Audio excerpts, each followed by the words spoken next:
Now let's talk about the Big Bang, the prevailing cosmological model that explains the early development of the universe.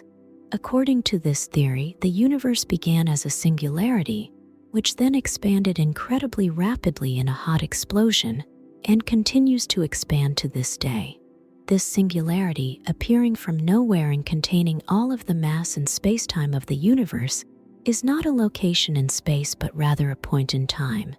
As we delve deeper, it's crucial to understand that the term Big Bang originally was coined by Fred Hoyle, who is actually a critic of the theory, intending the name to be somewhat derisive. Despite its initial reception, the evidence supporting this model has only grown. Observations such as the redshift of galaxies, which shows that the universe is still expanding as distant galaxies move away from us, support this model.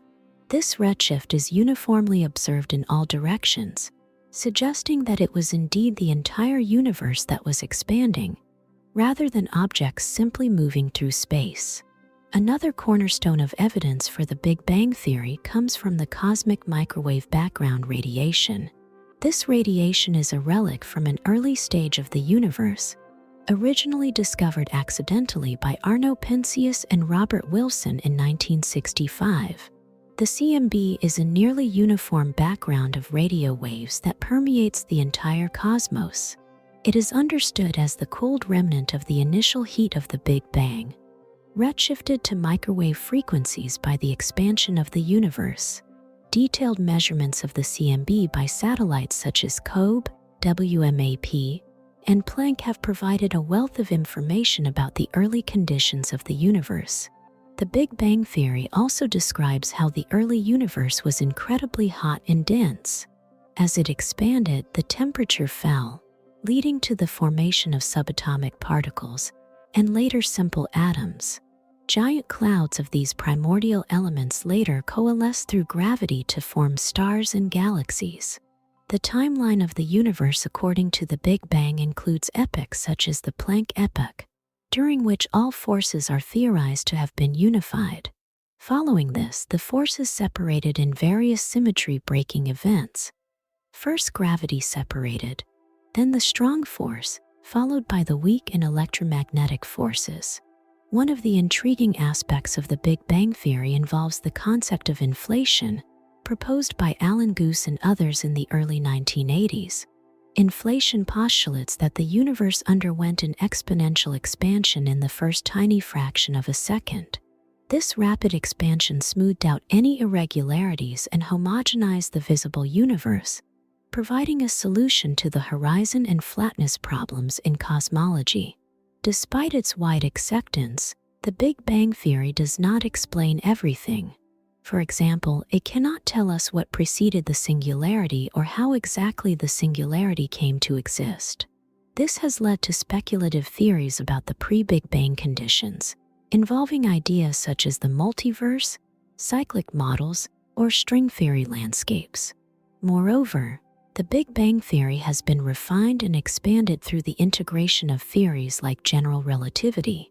This integration helps us understand how the fabric of spacetime itself has evolved since the beginning of the universe. The theory predicts the existence of gravitational waves, ripples in spacetime, which were directly detected by the LIGO experiment in 2016, thus adding another layer of confirmation to our understanding of cosmic events. As we continue to peer deeper into the cosmos with more sophisticated technology, our understanding of the Big Bang and the origin of the cosmos will undoubtedly evolve, potentially leading to new theories that could one day supersede the Big Bang as the definitive cosmological model. Delving further into the nuances of the Big Bang and the evolution of the cosmos, we encounter several fascinating aspects that illustrate both the complexity and the elegance of the universe's early moments. One critical component to understanding the Big Bang theory is the concept of nucleosynthesis, the process by which the first nuclei of atoms formed. This occurred within the first few minutes after the Big Bang, when the universe was sufficiently cooled from its initial hot state, allowing protons and neutrons to combine into hydrogen and helium nuclei. This period, known as Big Bang nucleosynthesis, predicts precise abundances of light elements such as hydrogen, helium, and traces of lithium in the universe, a prediction that closely matches observations from distant stars and galaxies, strongly corroborating the Big Bang model. The formation of large-scale structures from these initial elements is another intricate part of the cosmic evolution. After the era of nucleosynthesis, the universe continued to expand and cool, leading to the recombination era, during which electrons and nuclei combined to form neutral atoms. This era significantly reduced the scattering of photons, leading to the decoupling of matter and radiation, and the release of the cosmic microwave background radiation. With less pressure from radiation, matter could start to clump together under the influence of gravity. Over millions of years, these clumps of dark matter and gas grew larger, forming the first stars and galaxies. The gravitational attraction between these early structures led to the formation of clusters and superclusters, which are the largest known coherent structures in the cosmos. Another area of intense research and debate involves the concept of dark energy, a mysterious force that is driving the accelerated expansion of the universe observed today. Although the Big Bang theory explains the initial expansion, the discovery in the late 1990s that this expansion is accelerating was unexpected. Dark energy, which constitutes about 68% of the total energy density of the universe, appears to be a form of energy inherent to space itself. This concept is still not well understood, and determining the nature of dark energy is one of the foremost challenges in modern cosmology. Furthermore, the study of the cosmic inflationary epoch has opened up new areas of research linking the Big Bang to particle physics and the early universe's quantum fluctuations. Inflation suggests that the universe underwent a period of exponential expansion driven by a high-energy field. This rapid expansion would have stretched any microscopic quantum fluctuations at the time over cosmological scales, seeding the irregularities that later grew into galaxies and large-scale structures. Recent observations, such as those from the Planck satellite, have measured these fluctuations in the cosmic microwave background with great precision, providing strong support for the inflationary model. The integration of quantum mechanics with the general theory of relativity in describing the conditions of the early universe remains a significant challenge. This pursuit, often termed quantum gravity, seeks to account for gravity within the quantum framework that governs the other fundamental forces of nature. Approaches like string theory and loop quantum gravity propose different solutions, but a fully unified theory remains elusive. Each new discovery and theoretical advancement not only enhances our understanding of the Big Bang, but also deepens the mystery of what came before and how the laws of physics as we know them came into being. As we push the boundaries of technology and observation, the story of the universe's origin continues to unfold, offering deeper insights into the fundamental workings of reality. Now let's talk about exploring the quantum realm, principles and paradoxes. This realm, governed by the laws of quantum mechanics, differs radically from the familiar physical world. Quantum mechanics challenges our classical intuition about how particles behave at the smallest scales. One of the foundational principles of quantum mechanics is the wave-particle duality. This principle posits that every particle or quantum entity can exhibit both particle-like and wave-like behavior. For example, electrons in an electron beam can show interference patterns, a characteristic of waves, when passed through a double-slit apparatus. This experiment highlights the intrinsic dual nature of matter, where particles can exhibit wave properties under certain experimental conditions. Another principle central to quantum mechanics is the uncertainty principle, formulated by Werner Heisenberg. This principle states that it is impossible to simultaneously determine both the position and momentum of a particle with absolute precision. The more precisely one property is measured, the less precisely the other can be controlled or known. This is not merely a limitation of experimental technology, but a fundamental limit to what can be known about a system's state. Quantum entanglement is another intriguing aspect of quantum mechanics. It occurs when pairs or groups of particles interact in ways such that the quantum state of each particle cannot be described independently of the state of the others, even when the particles are separated by large distances. This phenomenon was termed spooky action at a distance by Albert Einstein, who was skeptical of its implications. Entanglement challenges the classical idea that objects have their own independent, indefinite states. The principle of superposition is another cornerstone of quantum mechanics. It holds that a quantum system can exist in multiple states at the same time until it is measured. For example, Schrödinger's cat, a thought experiment, describes a cat that is simultaneously alive and dead until the state is observed. This paradox illustrates the strange nature of quantum superposition and how it defies our everyday logic. Measurement in quantum mechanics also introduces a layer of complexity. According to the Copenhagen interpretation, one of the oldest and most commonly taught interpretations, the act of measurement causes the set of probabilities to collapse to a single possibility.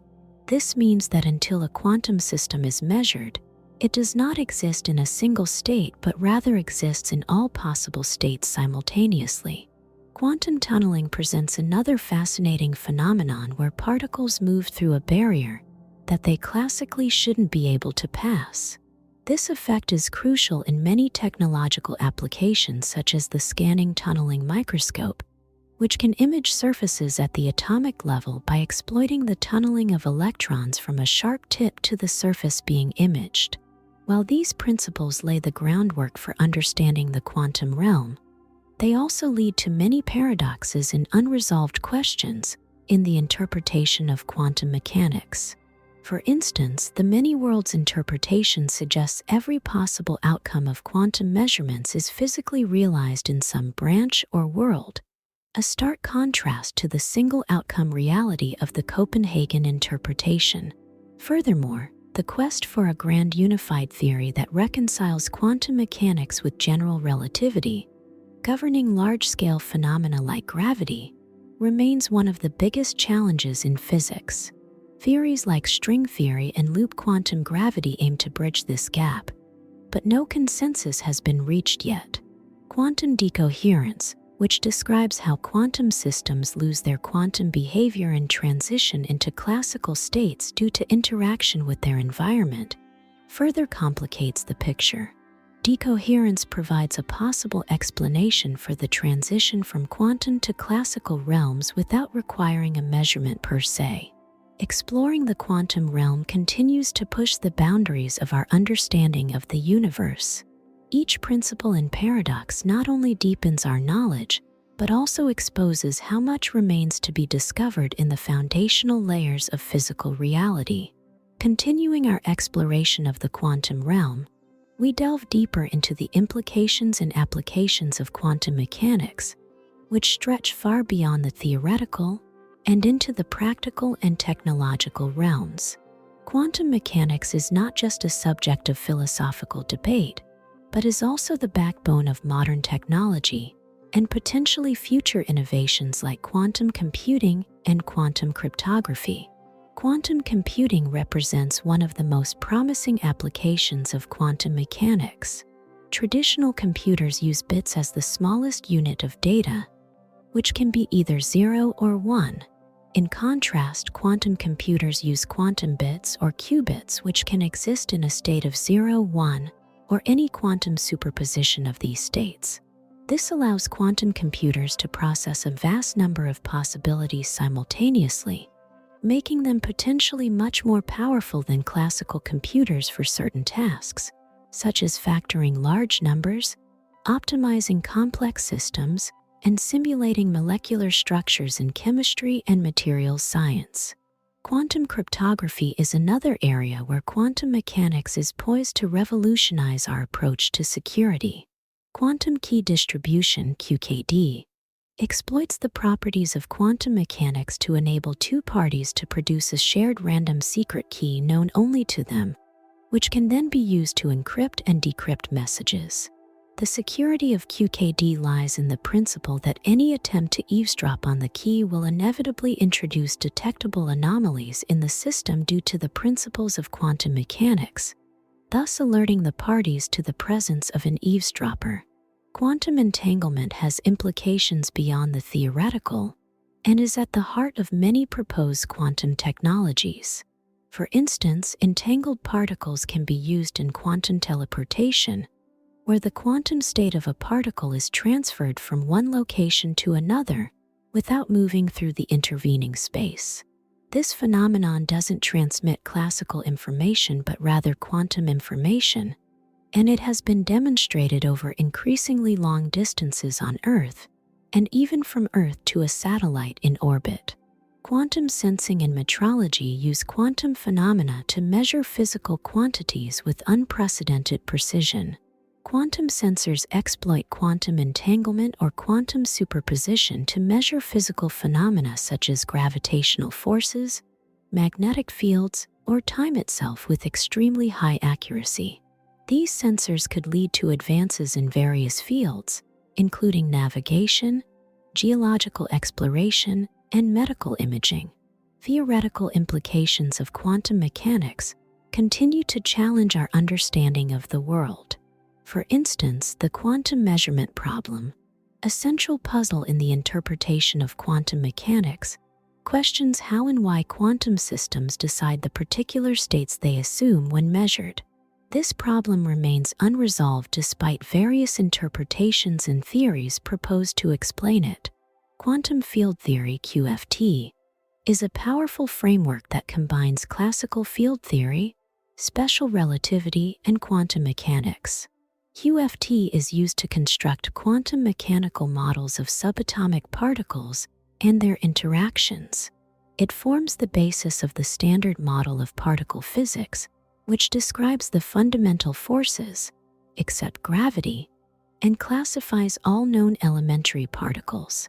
Loop quantum gravity (LQG) attempts to describe the quantum properties of the universe, including gravity. Unlike string theory, which posits tiny, string-like objects existing in many dimensions, LQG suggests that space itself is quantized, composed of tiny loops woven into an ever-changing fabric that constitutes the universe's structure at the smallest scales. The exploration of the quantum realm not only advances our understanding of the universe at the most fundamental level, but also leads to practical technologies that could transform various aspects of life and industry. As we continue to unveil the mysteries of the quantum world, we may find that the reality it suggests is even stranger and more wonderful than we currently imagine. Now let's talk about the strange behavior of particles and waves, a topic that sits at the heart of quantum mechanics and challenges our conventional understandings of nature. The classical view of particles as discrete, localized entities and waves as continuous, delocalized phenomena does not hold in the quantum realm, where particles and waves exhibit behaviors that blur these distinctions. The dual nature of matter, often highlighted through the wave-particle duality, reveals that particles like electrons and photons exhibit both particle-like and wave-like characteristics depending on the experimental setup. This duality is famously demonstrated in the double-slit experiment. When electrons are fired one at a time through a pair of slits and allowed to impact a screen, they produce an interference pattern typical of waves, not the two clusters expected if the electrons behaved as classical particles. This interference pattern arises because each electron passes through both slits simultaneously when not observed, existing in a superposition of going through both slits. It is only when an attempt is made to determine which slit the electron passes through, by placing a detector at one of the slits, for instance, that this wave-like behavior collapses and the electron behaves like a particle. This phenomenon suggests that the act of measurement affects the state of the system, a fundamental concept in quantum mechanics known as the observer effect. Quantum superposition, another cornerstone of quantum mechanics, extends this strange behavior further. It allows particles to exist in multiple states at once, as exemplified by Schrödinger's cat thought experiment, where a cat in a sealed box is simultaneously alive and dead until the box is opened. In practical terms, particles can be in multiple locations, states, or conditions simultaneously. This is not something that can be directly observed in the macroscopic world, but is a fundamental aspect of the behavior of elementary particles. Entanglement is another peculiar aspect of quantum particles. When particles become entangled, the state of one particle instantaneously influences the state of another, regardless of the distance separating them. This phenomenon was one of Einstein's greatest concerns with quantum theory, as it seemed to imply faster-than-light communication, violating the theory of relativity. Despite its counterintuitive nature, entanglement has been repeatedly confirmed experimentally and is now a critical resource in quantum information technologies, such as quantum computing and quantum cryptography. Quantum tunneling further demonstrates the unusual behaviors of quantum particles. This effect allows particles to pass through potential barriers, even when they do not possess enough energy to do so classically.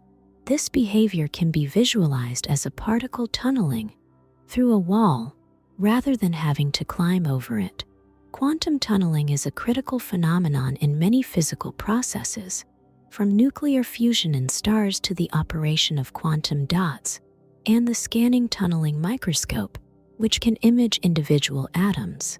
The concept of quantum decoherence provides insights into why the quantum world is so different from the observable world we are familiar with. Decoherence describes the loss of quantum coherence as a quantum system interacts with its environment in such a way that the superpositions of states decohere into mixtures of states that can no longer exhibit quantum interference effects. It is decoherence that makes maintaining the state of a quantum computer so challenging, as environmental interactions cause the system to lose its quantum mechanical properties. These strange behaviors challenge our classical intuitions about the universe and have profound implications not only for physics, but for the philosophy of science as well. They force us to reconsider our notions of reality, locality, and causality, as technology allows us to observe and manipulate the quantum world with greater precision. We continue to uncover more about the strange behaviors of particles and waves, pushing the boundaries of what we thought was possible. Continuing our exploration of the strange behavior of particles and waves, let's delve into additional intriguing phenomena that arise from the principles of quantum mechanics and further accentuate the unconventional characteristics of the quantum world.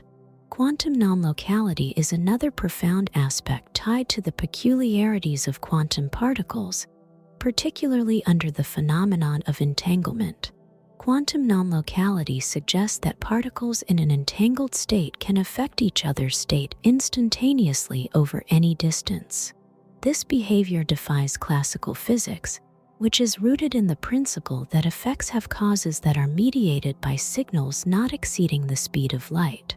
Non-locality has been experimentally verified through Bell's theorem experiments, which reject local hidden variable theories as a viable explanation for quantum correlations. Contextuality is a concept in quantum mechanics suggesting that the properties of a quantum system cannot be predefined, but depend on the context of the measurement. That is, the result of a measurement on a system can depend on which other measurements are being performed simultaneously. This implies that there is no intrinsic value to the properties until they are measured, challenging the classical idea of particles having definite attributes independent of observation. Quantum Zeno effect offers another counterintuitive aspect whereby frequently observing a quantum system, its evolution can be halted. This effect is akin to the mythical Zeno's paradox, where motion is impossible because one can continually have the distance to a destination. In quantum mechanics, repeatedly measuring the state of a system can effectively freeze its state. This phenomenon has implications for controlling quantum systems and is being researched for potential applications in quantum computing and information processing, where controlling the state of qubits is essential. Wave function collapse is a fundamental concept in quantum mechanics where the wave function of a quantum system changes abruptly after a measurement. The wave function, which describes the probability amplitude of all possible states of the system, collapses to a particular state corresponding to the outcome of the measurement. This concept is central to the Copenhagen interpretation of quantum mechanics and highlights the peculiar role of observation in quantum theory, where the act of measuring fundamentally alters the system. Fractional quantum Hall effect provides a fascinating glimpse into the complex behavior of electrons under extreme quantum conditions.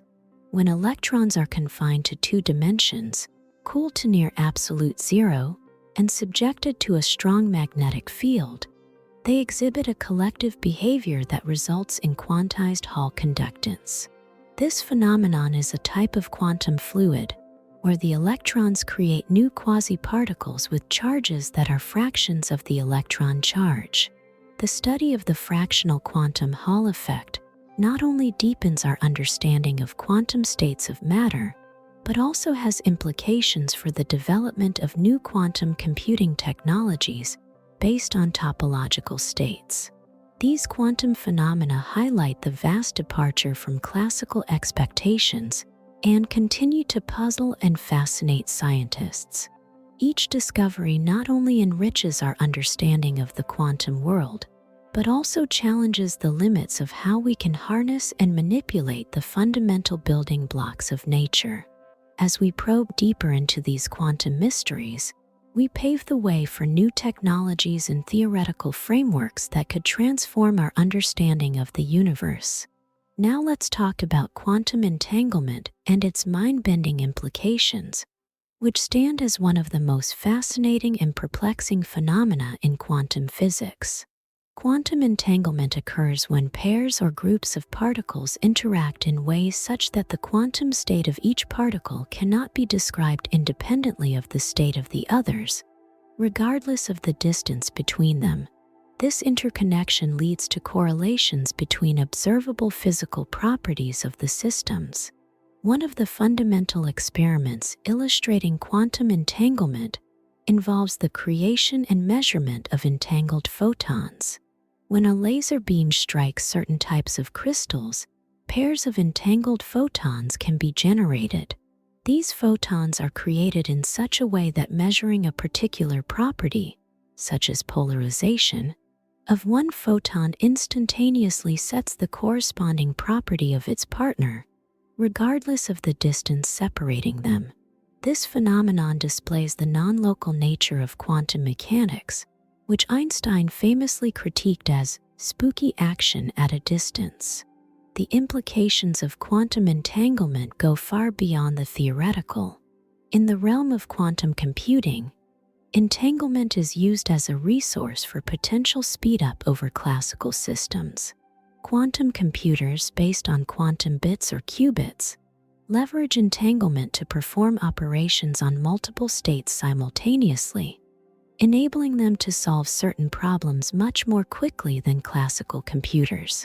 This capability is particularly evident in tasks like database searching and factoring large numbers, where quantum algorithms provide a significant advantage over their classical counterparts. Entanglement also plays a crucial role in quantum cryptography, which promises unprecedented security in data transmission. Protocols such as quantum key distribution, QKD, utilize entangled particles to ensure secure communication. In QKD, any attempt at eavesdropping on the communication can be detected, as it introduces detectable disturbances in the system. This sensitivity stems from the fundamental property of entangled particles where any measurement of one particle affects the entire system, making any interception easily noticeable. Furthermore, quantum entanglement challenges our deepest notions about reality and locality. According to quantum mechanics, the result of a measurement on one particle of an entangled pair can instantaneously determine the state of the other, a phenomenon that cannot be explained by any signal traveling at or below the speed of light. This non-local behavior has been confirmed through numerous experiments, most notably those following Bell's theorem, which provides tests for the entanglement's presence and hence the non-local connections predicted by quantum mechanics. The exploration of entanglement has also led to the concept of quantum teleportation, where the state of a particle is transferred from one location to another without physical travel of the particle itself.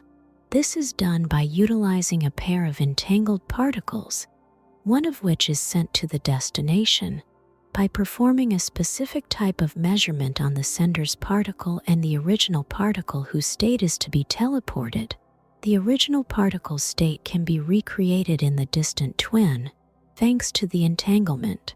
Moreover, studies in quantum entanglement are providing insights into the quantum nature of black holes. Theoretical physicists propose that entangled particles might be related to the information paradox, where information that falls into a black hole seems lost, but might actually be preserved on the event horizon, encoded in the entanglement between outgoing Hawking radiation and remaining black hole states. Quantum entanglement, with its non-intuitive properties, not only questions the very fabric of reality, but also provides a powerful platform for developing technologies that harness the peculiarities of quantum mechanics. As scientists continue to unravel the mysteries of entangled particles, the potential for revolutionary applications in computing, cryptography, and beyond continues to expand, promising a future where quantum mechanics shapes technology in fundamental ways. Entanglement and quantum networks are rapidly becoming a focal point in quantum information science. Here, nodes of a network, such as computers or sensors, are interconnected by entangled particles. Such networks could revolutionize data transfer and synchronization across vast distances. The potential to share quantum information securely and instantaneously across a network of quantum systems, known as quantum internet, could lead to breakthroughs in distributed quantum computing and a new era of communication technology. Entanglement in many body systems opens another intriguing avenue of research. In complex quantum systems such as solids or large collections of atoms, entanglement can occur not just between pairs of particles, but across vast assemblies of particles, influencing their collective behavior.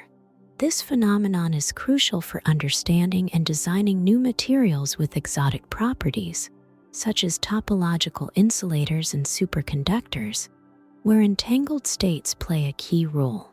Scientists use techniques like neutron scattering and cold atom simulations to study these entangled states, aiming to uncover new states of matter and the rules that govern them.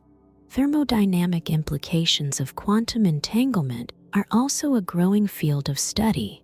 There's a burgeoning interest in understanding how entanglement affects the thermodynamic properties of quantum systems. For example, researchers are investigating whether entanglement could be a resource for quantum engines, potentially enhancing their efficiency beyond classical limitations. This research ties into the broader study of quantum thermodynamics, which seeks to redefine the laws of heat and work for quantum systems. Quantum entanglement in biological systems is a speculative yet intriguing area of study. Some researchers propose that quantum entanglement might play a role in biological processes, such as photosynthesis, bird navigation, and even the functioning of our brain. For instance, in photosynthesis, excitons, energy-carrying particles, might use entanglement to enhance the efficiency of transporting energy across molecules. While these ideas remain controversial and are at the frontier of current understanding, They suggest a possible bridge between quantum physics and biology, hinting at a deeply quantum nature underlying life's fundamental processes. Entanglement in gravitational physics and cosmology is another frontier area. Recent theoretical advancements suggest that entanglement might play a role in explaining the fabric of spacetime itself. The ER=EPR conjecture, proposed by Juan Meldacena and Leonard Susskind, intriguingly suggests that entangled particles are connected by non-traversable wormholes or Einstein-Rosen bridges. This radical idea posits a deep link between quantum mechanics and general relativity, potentially paving the way toward a theory of quantum gravity. Moreover, the phenomenon of quantum discord, which is a measure of non-classical correlations in quantum systems other than entanglement, is gaining attention. Quantum discord may provide insights into quantum entanglement's unique role in quantum information processes, where certain tasks might be performed efficiently even without strong entanglement, challenging the prevailing notions about the centrality of entanglement in quantum computing. As research into quantum entanglement deepens, it continuously uncovers new layers of complexity and interconnection in the quantum world. These studies not only enhance our understanding of the universe at a fundamental level, but also drive innovation across various scientific and technological fields, promising a future profoundly influenced by quantum phenomena. Now let's talk about the quest for a theory of quantum gravity, an endeavor that seeks to describe the gravitational force within the framework of quantum mechanics, and thus reconcile general relativity with the principles of quantum physics. This pursuit is not only a cornerstone in theoretical physics, but also a necessary step toward understanding the fundamental nature of reality. General relativity, formulated by Albert Einstein, describes gravity as the curvature of spacetime caused by mass and energy. This theory works exceptionally well on large scales, accurately predicting the behavior of planets, stars, and galaxies. In contrast, quantum mechanics provides a framework for understanding the physical world at its most fundamental level, particularly at the scale of atoms and subatomic particles. Quantum theories have been extraordinarily successful in describing the forces of electromagnetism, strong nuclear forces, and weak nuclear forces. However, gravity remains the outlier, resisting incorporation into this quantum framework. The difficulty in merging these theories arises from their fundamentally different assumptions and mathematical frameworks. General relativity is a classical theory, implying that it does not account for the probabilistic nature of quantum phenomena. It treats spacetime as a smooth continuum, whereas quantum theory suggests that at very small scales, spacetime might be discrete or granular. One of the leading approaches to quantum gravity is string theory. String theory proposes that the fundamental constituents of the universe are not zero-dimensional points, but rather one-dimensional strings. These strings can vibrate at different frequencies, and the mode of vibration determines the type of particle they represent. String theory is appealing because it naturally incorporates gravity by positing that gravitons, hypothetical quantum particles that mediate the force of gravity, are a mode of vibration of strings. Moreover, string theory has been extended to M-theory, which suggests an 11-dimensional universe where the additional dimensions are compactified or curled up in complex ways. The quest for a theory of quantum gravity also leads to the exploration of novel ideas, such as the holographic principle. This principle suggests that all the information contained within a volume of space can be represented as information on the boundary of that space. This concept gained traction with the development of the anti-de Sitter space/conformal field theory, AD/CFT correspondence, which posits a relationship between a theory of gravity in a higher dimensional space and a quantum field theory on the lower dimensional boundary. Emerging from these discussions is the ER equals EPR conjecture, which proposes a fascinating connection between entangled quantum particles, EPR pairs, and Einstein-Rosen bridges, wormholes. This conjecture, if correct, could provide a revolutionary understanding of the entanglement properties in quantum mechanics and their relationship to the geometric properties of spacetime described by general relativity.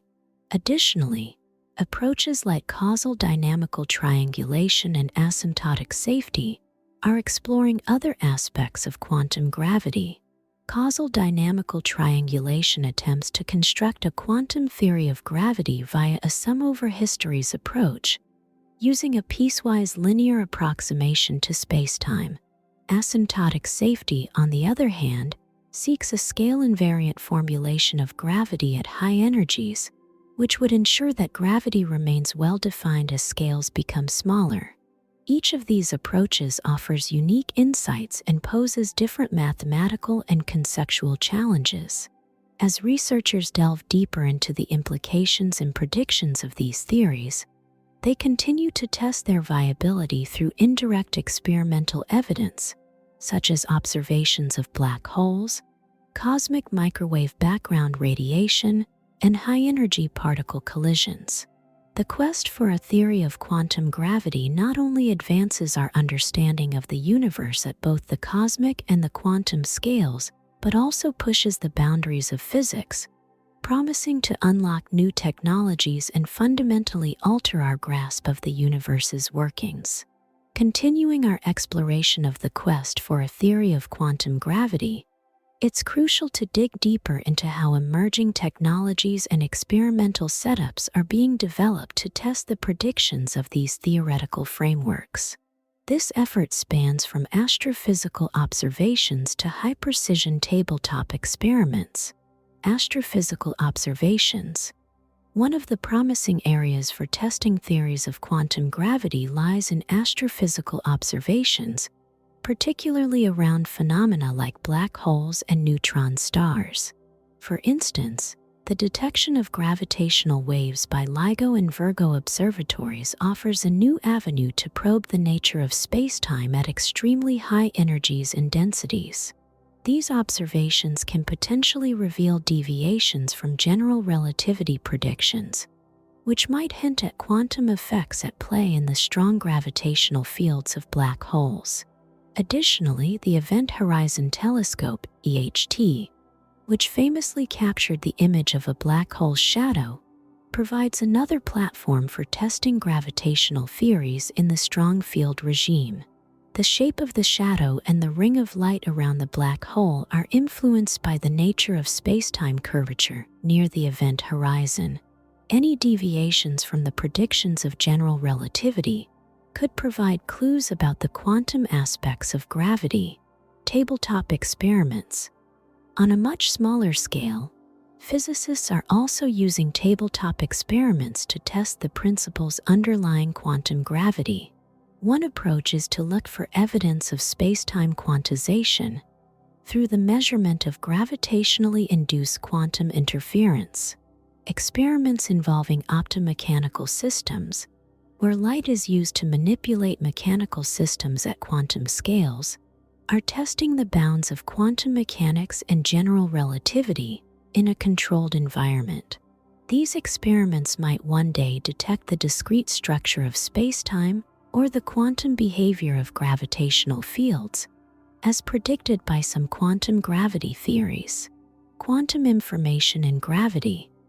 The interplay between quantum information theory and gravitational physics is also a fertile ground for exploring quantum gravity. Theoretical studies suggest that quantum entanglement could be fundamentally related to the geometric connections in spacetime. Experiments in quantum computing and quantum communications may provide indirect evidence of these relationships.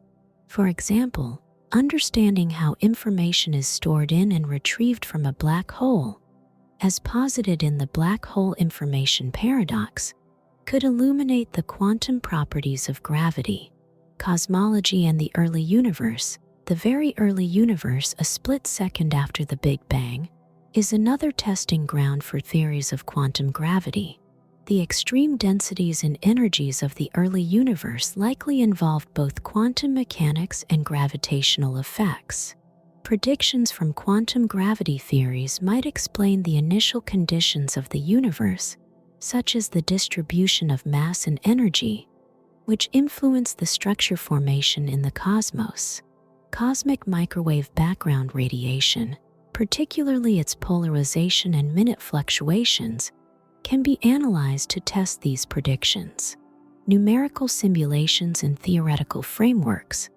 Beyond experimental approaches, numerical simulations and theoretical frameworks continue to play crucial roles. Numerical relativity, which involves solving Einstein's field equations on supercomputers, can now incorporate elements from quantum theory. These simulations help explore scenarios in which classical and quantum effects intermingle, such as during the collapse of massive stars or the early moments of the Big Bang. Collaborations in interdisciplinary research. As the quest for a theory of quantum gravity continues, it increasingly draws from diverse fields such as mathematics, quantum computing, and information theory. Collaborative efforts are crucial, as the complexity of merging fundamentally different theories requires both broad and deep knowledge across several domains. As we advance our experimental and theoretical approaches, each step forward in the quest for a theory of quantum gravity not only promises deeper insights into the nature of the universe, but also cultivates technological advancements in computation, materials science, and beyond, showcasing the profound interconnectedness of all branches of physics. Now let's talk about black holes and the mysteries they unveil, tantalizing cosmic phenomena that have puzzled and fascinated scientists and the public alike. Black holes are regions in space where the gravitational pull is so strong that nothing, not even light, can escape from them. This extreme gravitational pull results from a mass being compressed into a very small area, known as a singularity, at the center of a black hole. The boundary surrounding a black hole is known as the event horizon. This is the point of no return beyond which anything that crosses it, including light, becomes irretrievably lost to the gravitational pull of the singularity. The properties of the event horizon provide a unique laboratory for testing theories of gravity and quantum mechanics on cosmic scales. One of the most intriguing aspects of black holes is their ability to warp space-time. According to Einstein's general theory of relativity, massive objects curve the fabric of space-time, and this curvature is what we perceive as gravity. Black holes, being extremely dense and massive, cause a profound distortion in space-time. This effect can be observed through phenomena such as gravitational lensing, where light from a distant star or galaxy is bent around a black hole, creating a ring of light known as an Einstein ring. The study of accretion disks offers another avenue for exploring the properties of black holes. These disks are formed by dust, gas, and other debris that spiral into a black hole, heated to extreme temperatures as they accelerate due to gravitational forces.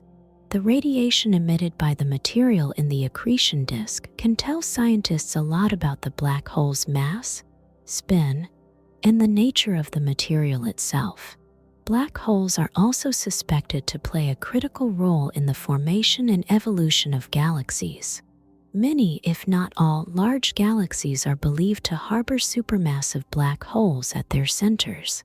These supermassive black holes can influence star formation in galaxies by regulating the rate at which gas cools and collapses to form new stars. In some cases, they can quench star formation entirely if the black hole's jets or winds drive too much gas out of the galaxy.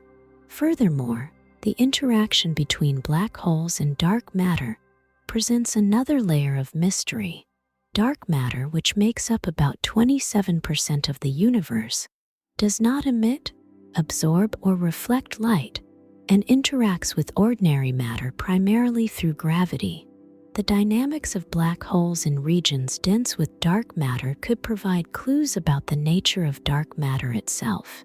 One of the most significant mysteries unveiled by black holes relates to quantum mechanics, particularly through the study of Hawking radiation. Proposed by Stephen Hawking, this theoretical prediction suggests that black holes are not entirely black, but emit radiation due to quantum effects near the event horizon.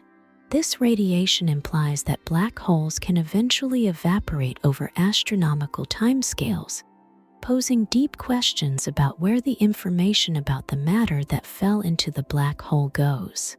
This leads to the information paradox, a major unresolved problem at the intersection of quantum mechanics and general relativity.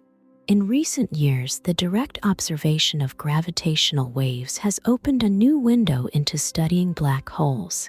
These waves are ripples in spacetime caused by some of the most violent and energetic processes in the universe, such as black hole mergers. The detection of these waves has not only confirmed a major prediction of general relativity, but has also helped scientists to estimate the masses and spins of black holes, and even to test the limits of gravitational theories. Additionally, the Event Horizon Telescope (EHT) project has provided the first direct visual evidence of a black hole's shadow, more specifically that of the supermassive black hole in the galaxy M87. This image marks a monumental step in our understanding of black holes, providing direct visual confirmation of their existence and characteristics, such as size and shape of the event horizon. Each of these aspects of black hole research, from their gravitational effects on spacetime and their role in galaxy dynamics to their quantum properties and potential to unveil dark matter interactions, continues to challenge and expand our understanding of the fundamental laws of physics. As observational technologies improve and theoretical frameworks evolve, black holes remain at the forefront of astrophysical research, continuing to unravel the mysteries of the universe. Expanding on the exploration of black holes, it's crucial to delve into the nuances of how their study impacts our understanding of high-energy physics, cosmology, and the fundamental nature of space and time. Black hole thermodynamics. One of the most profound insights into black holes comes from the study of their thermodynamic properties. The laws of black hole thermodynamics draw intriguing parallels with the ordinary laws of thermodynamics by associating temperature and entropy to these enigmatic objects. The temperature of a black hole, defined through Hawking radiation, suggests they are not entirely black, but emit radiation due to quantum effects near the event horizon. The entropy of a black hole, related to the area of its event horizon, provides a thermodynamic measure of the information content hidden within it. This relationship has profound implications for our understanding of the second law of thermodynamics, especially when considering the ultimate fate of information that falls into a black hole. Information paradox and quantum information. The black hole information paradox has been a pivotal issue in theoretical physics. It arises from the conflict between quantum mechanics and general relativity. According to quantum mechanics, information should be preserved in physical processes, but if information falls into a black hole, and the black hole evaporates completely via Hawking radiation, it appears that this information could be lost forever. This paradox has led to significant developments in theories like the AD/CFT correspondence, which suggests that a black hole in a certain space, anti-de Sitter space, can be completely described by a conformal field theory CFT on the boundary of that space. This duality implies that the information falling into a black hole is preserved in this boundary theory, providing a potential resolution to the paradox by suggesting that information is not lost but rather encoded on the event horizon. Primordial black holes. Beyond stellar and supermassive black holes, There is a theoretical class known as primordial black holes. These are thought to have formed in the high-density conditions shortly after the Big Bang, and not from the gravitational collapse of stars. Primordial black holes could provide insights into the early universe's conditions and offer a unique window into exploring dark matter and the nature of gravity at extreme densities. They are also candidates for making up some portion of the dark matter in the universe, an area of active research and debate. Black hole mergers and gravitational waves. The detection of gravitational waves from merging black holes by observatories like LIGO and Virgo has provided a new method of testing the predictions of general relativity in the strong field regime. These observations help refine our models of stellar evolution and black hole formation. They also allow for the measurement of properties such as the spins of black holes and their alignment, which can shed light on the dynamics of binary black hole systems and the history of their formation. Future prospects in black hole research. Looking ahead, the continued advancement of gravitational wave astronomy and the increasing precision in electromagnetic observations promise to deepen our understanding of black holes. Projects like LISA, Laser Interferometer Space Antenna, are expected to detect gravitational waves from supermassive black hole mergers, which are much rarer and more powerful than those detected by LIGO/Virgo. Additionally, improvements in the global network of radio telescopes, including the Event Horizon Telescope, are anticipated to provide more detailed images of black holes and possibly capture dynamic changes in their accretion disks and jets. In summary, black holes are not merely exotic objects in space, but are central to our comprehension of the most fundamental laws of physics. They challenge our understanding of reality, bridge the gap between quantum mechanics and general relativity, and continuously push the boundaries of technology and observational methods. As we uncover more about black holes, we inch closer to answering some of the most profound questions about the universe's structure, origins, and ultimate fate. Dark matter. Dark matter is believed to constitute approximately 27% of the universe. It does not emit, absorb, or reflect light, making it completely invisible and detectable only through its gravitational effects. The evidence for dark matter includes the rotational speeds of galaxies and the gravitational lensing of light around galaxy clusters, where the observed gravitational effects cannot be explained by the visible matter alone. Researchers use various strategies to detect dark matter. One approach is direct detection experiments, which aim to observe dark matter particles as they interact with ordinary matter in shielded underground laboratories. Experiments such as the Large Underground Xenon LUX experiment and its successor, the LUX Zeppelin LZ experiment, use liquid xenon to try to detect weakly interacting massive particles (WIMPs), a leading candidate for dark matter. These detectors look for the rare recoils that would occur if dark matter particles collide with xenon nuclei. Another approach is indirect detection, where telescopes look for signals that dark matter particles might produce when they annihilate or decay into standard particles. Instruments like the Fermi Large Area Telescope (LAT) and the High Energy Stereoscopic System (HESS) search the cosmos for excess gamma rays, neutrinos, and other particles that might result from dark matter interactions.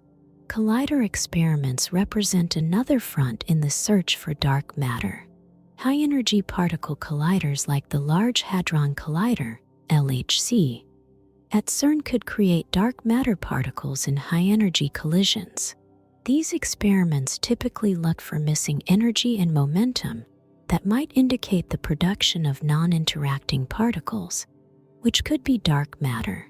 Dark energy. Making up about 68% of the universe, dark energy is even more mysterious than dark matter. It is thought to be responsible for the accelerated expansion of the universe. The most compelling evidence for dark energy comes from the observation of distant type Ia supernovae, which appear dimmer than expected, indicating that the universe's expansion rate is increasing. To understand dark energy, scientists rely on several observational approaches. One major method is the study of the cosmic microwave background, CMB, radiation, the afterglow of the Big Bang, observations of the CMB by satellites like the Wilkinson Microwave Anisotropy Probe, WMAP, and the Planck spacecraft have provided detailed information about the early universe and the density fluctuations that grew into galaxies and large-scale structures, offering crucial insights into the nature of dark energy.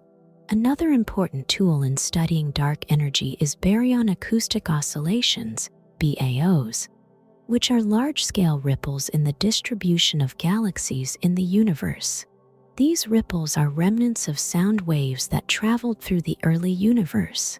Measuring the scale of these ripples and how they have expanded provides a standard ruler for determining how fast the universe has expanded at different times. Large galaxy surveys, such as those conducted by the Sloan Digital Sky Survey (SDSS) and the upcoming Vera C. Rubin Observatory, are critical for mapping the distribution of galaxies across the cosmos. By analyzing the large-scale structure of the universe and its evolution, these surveys help constrain the properties of dark energy. Theoretical physicists also explore the possibility that dark energy might be a property of space itself, as described by the cosmological constant in Einstein's equations of general relativity. Alternatively, it could arise from new dynamics described by theories beyond the standard model of particle physics, such as quintessence, which posits a dynamic field whose energy density can vary in time and space. Furthermore, future missions like the Euclid spacecraft, designed by the European Space Agency (ESA), and the Nancy Grace Roman Space Telescope, planned by NASA, aim to probe the dark universe with even greater precision. These missions will investigate the effects of dark energy on the geometry of the universe and the growth of cosmic structures through high-precision measurements of supernovae, galaxy clustering, and weak gravitational lensing.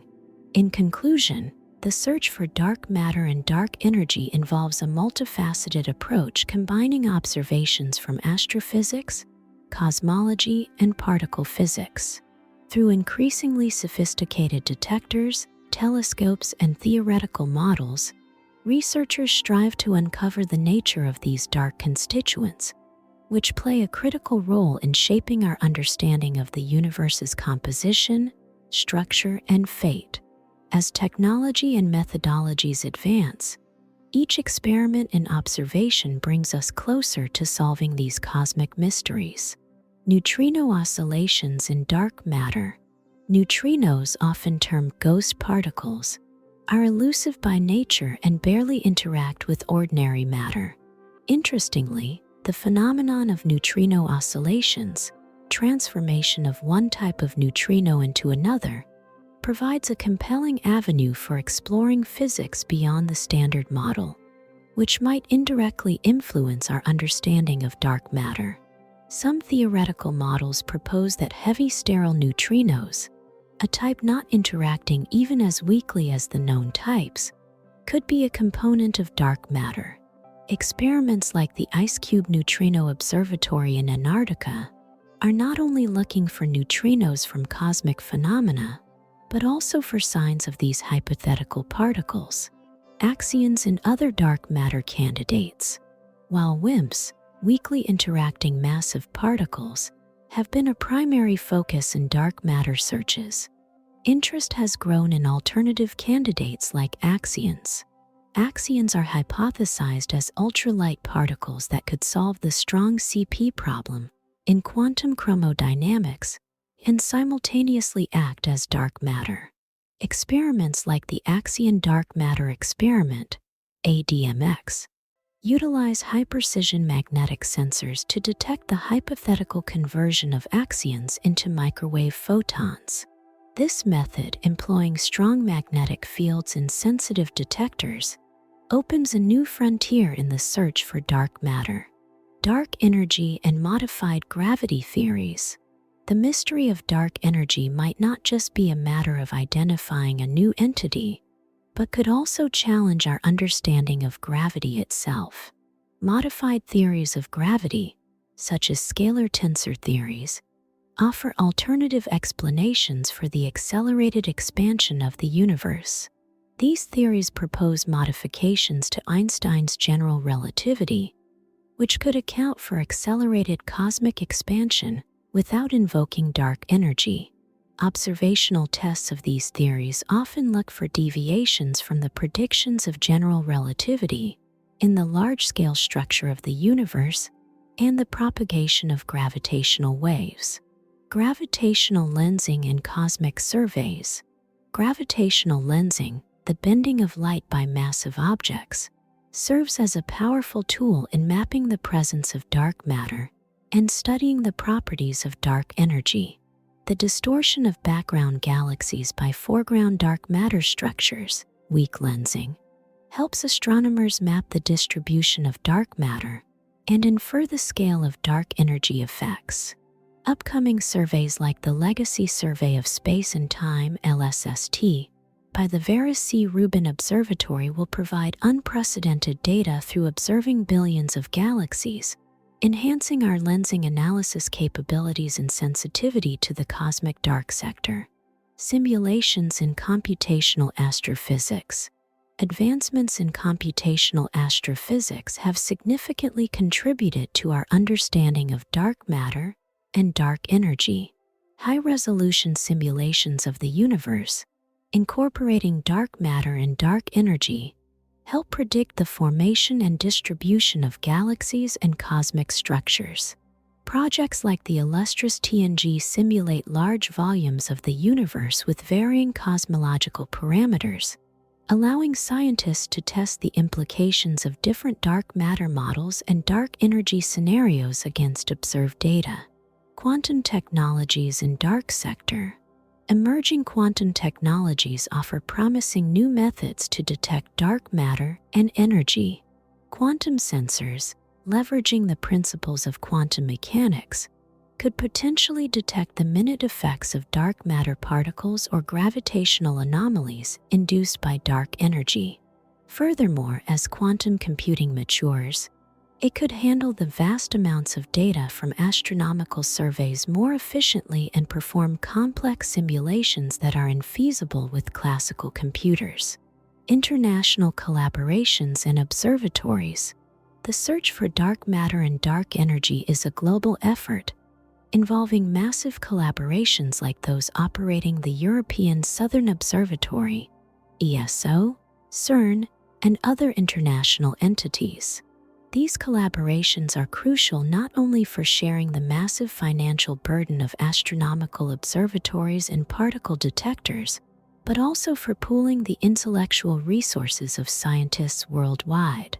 As we extend our technological capabilities and deepen our theoretical understanding, each step forward in the search for dark matter and dark energy not only brings us closer to decoding these cosmic phenomena, but also enhances our understanding of the fundamental laws governing the universe.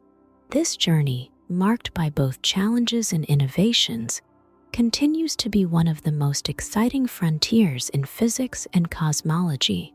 Now let's talk about the multiverse theory, a concept that has captured the imagination of scientists and the public alike, as it presents a mind-boggling collection of universes beyond our own. The multiverse theory posits the existence of multiple, possibly infinite, universes, each with its own fields, particles, and interactions.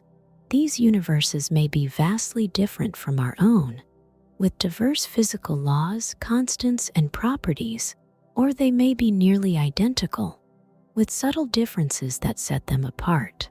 There are several variations of the multiverse theory, each arising from different areas of theoretical physics. Some of these include the inflationary multiverse, proposed by cosmologist Alan Guth, The inflationary multiverse is based on the idea of cosmic inflation, a rapid expansion of the universe that occurred shortly after the Big Bang. According to this theory, some regions of space stopped inflating while others continued, giving rise to isolated pocket universes or bubble universes, each with its own set of fields and particles. The string theory landscape. String theory, a framework that aims to unify the fundamental forces of nature, predicts the existence of a vast landscape of possible universes, each with its own unique combination of fields, particles, and interactions. This landscape emerges from the many ways in which the extra dimensions of string theory can be compactified, giving rise to different effective field theories in four-dimensional spacetime. The many worlds interpretation. The many worlds interpretation, MWI, of quantum mechanics is an alternative to the traditional Copenhagen interpretation, which posits that the act of measurement collapses the wave function of a quantum system into a single, definite state. According to MWI, every possible outcome of a quantum event actually occurs in a separate, non-communicating universe, giving rise to a vast collection of parallel universes.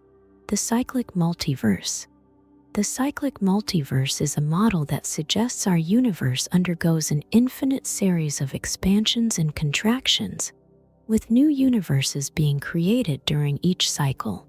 This theory, proposed by physicists Paul Steinhardt and Neil Turok, is inspired by the ekpyrotic scenario, an alternative to cosmic inflation that involves a collision between two branes in a higher dimensional space.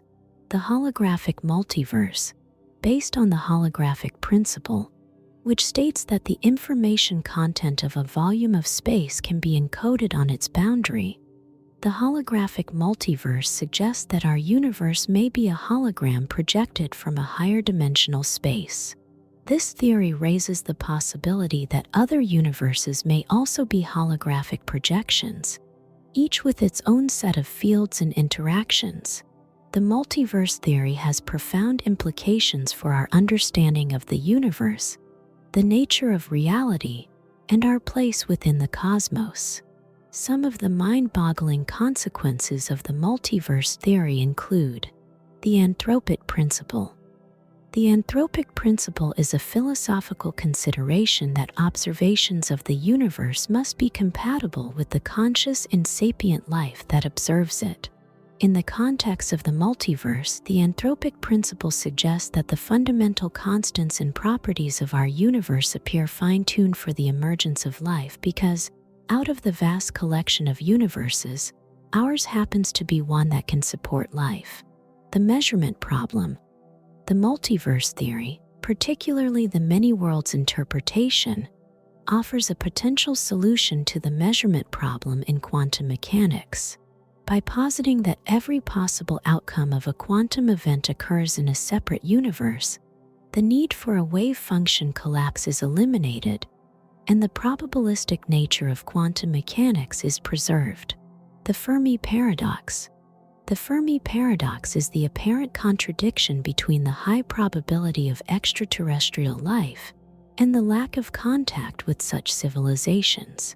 The multiverse theory provides a possible explanation for the Fermi paradox by suggesting that intelligent life may be rare or unique to our universe, or that advanced civilizations in other universes may be isolated from ours due to the nature of the multiverse itself.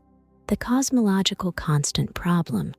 The cosmological constant problem arises from the vast discrepancy between the observed value of the vacuum energy density and the value predicted by quantum field theory.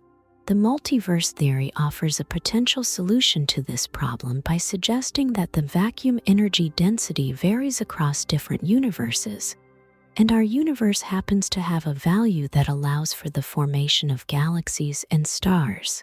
The ultimate fate of the universe.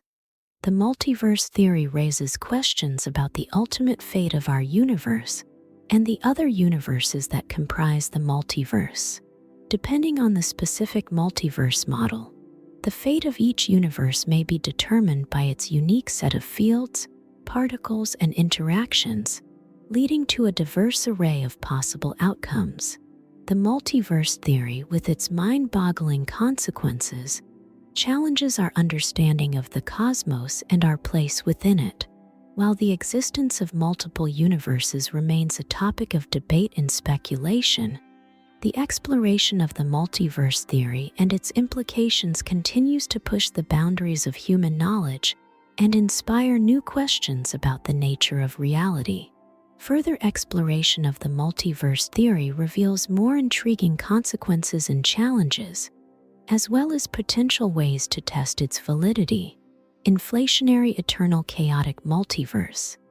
This model, proposed by physicist Andre Linde, is an extension of the inflationary multiverse theory. It suggests that our universe is just one of many inflating regions within an eternally expanding and chaotic cosmos.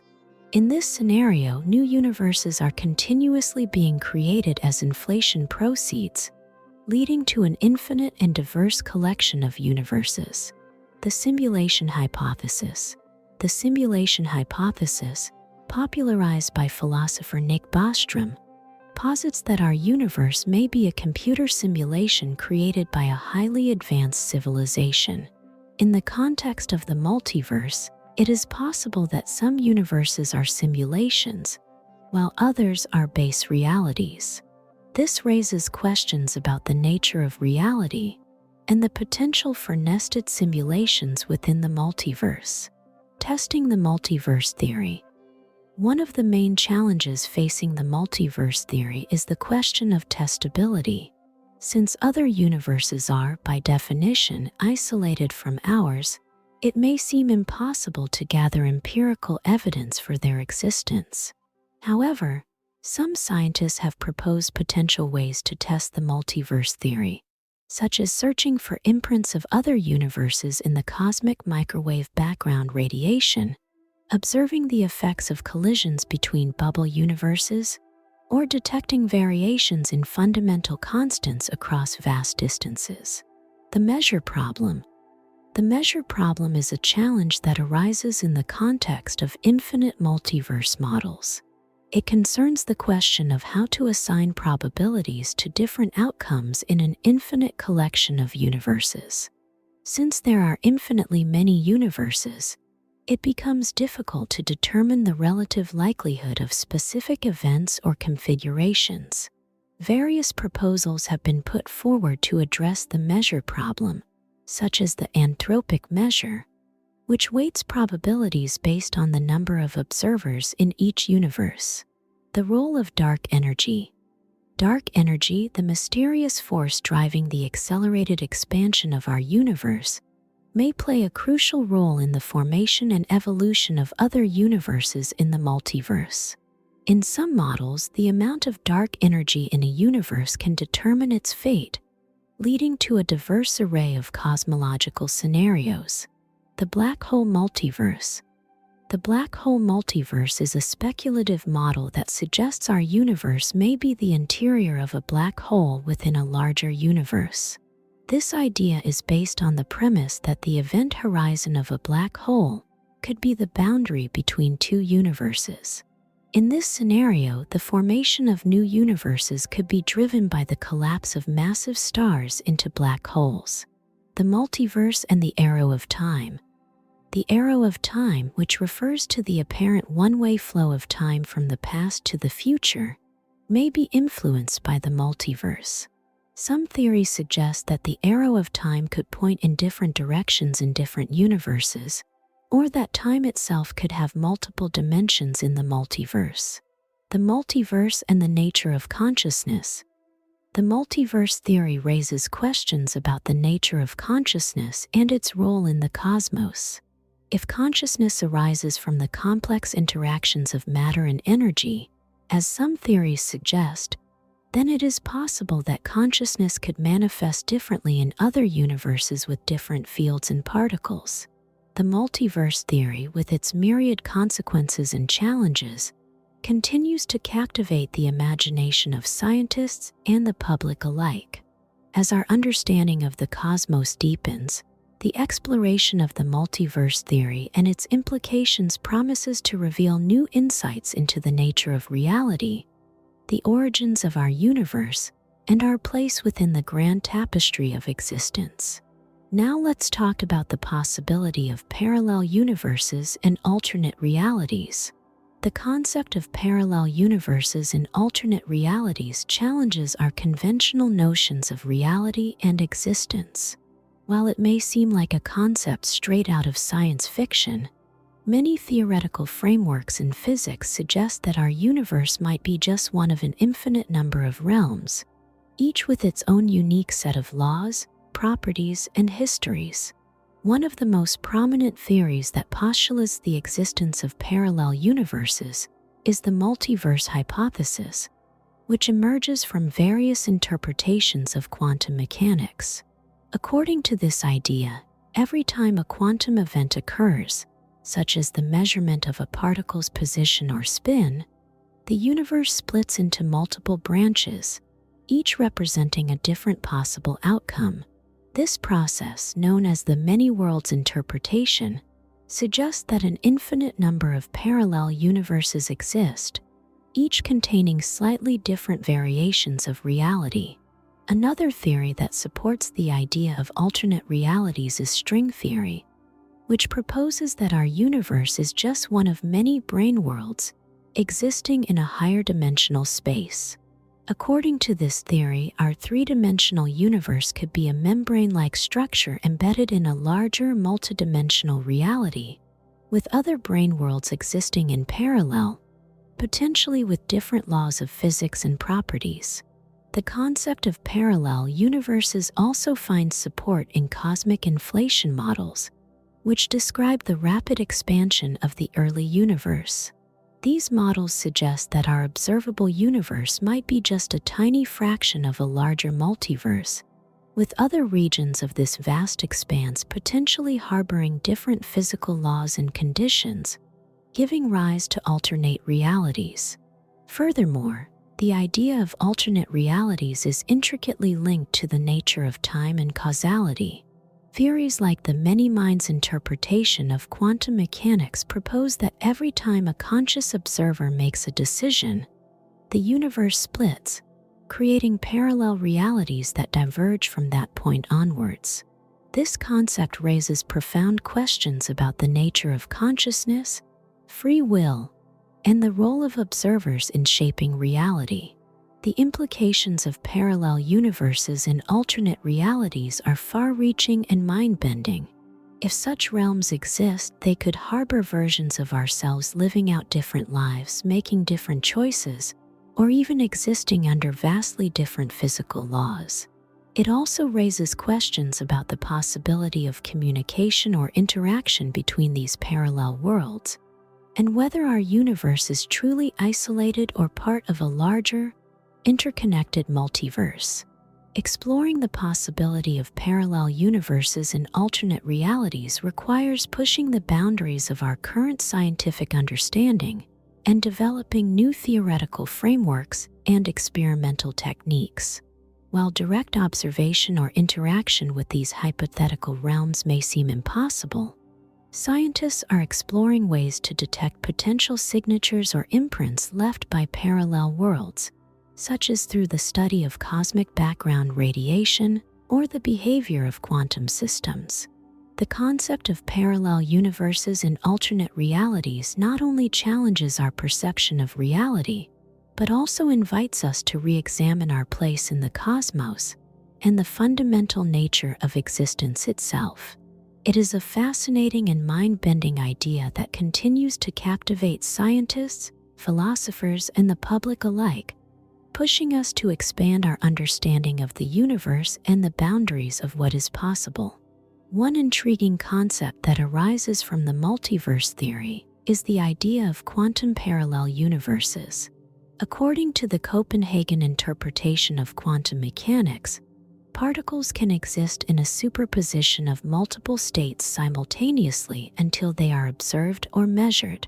The many worlds interpretation takes this idea further by proposing that when a measurement occurs, the universe splits into multiple branches, each representing a different outcome of the measurement. This suggests that for every possible outcome of a quantum event, a new parallel universe is created, resulting in an infinite number of coexisting quantum realities. This concept has profound implications for our understanding of reality and the nature of existence. It raises questions about the role of consciousness and observation in shaping reality, and whether our perception of a single coherent universe is merely an illusion.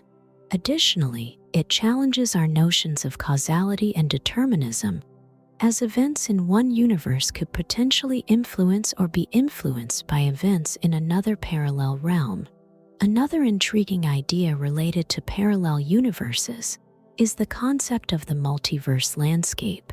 According to string theory and inflation models, the fundamental constants and laws of physics that govern our universe may not be unique. Instead, they could be just one set of possibilities among an infinite number of universes, each with its own unique combination of physical laws, constants, and properties. This multiverse landscape suggests that our universe is just one pocket of reality among countless others, each with its own distinct characteristics and potential for harboring intelligent life. The implications of this idea are staggering. It means that there could be universes where the laws of physics are radically different from our own, with different forces, particles, and even dimensions. Some of these universes might be inhospitable to life as we know it, while others could harbor forms of existence and intelligence beyond our comprehension. Furthermore, the concept of parallel universes and alternate realities has captured the imagination of writers, philosophers, and artists, inspiring countless works of speculative fiction and thought experiments. From the idea of alternate timelines and historical what-ifs, to the exploration of consciousness and the nature of reality, these concepts have provided fertile ground for exploring the boundaries of human imagination and understanding. As our scientific knowledge and technological capabilities continue to advance, we may one day find ourselves closer to unraveling the mysteries of parallel universes and alternate realities. Ongoing research in areas such as quantum mechanics, cosmology, and string theory could potentially provide clues or even direct evidence of their existence.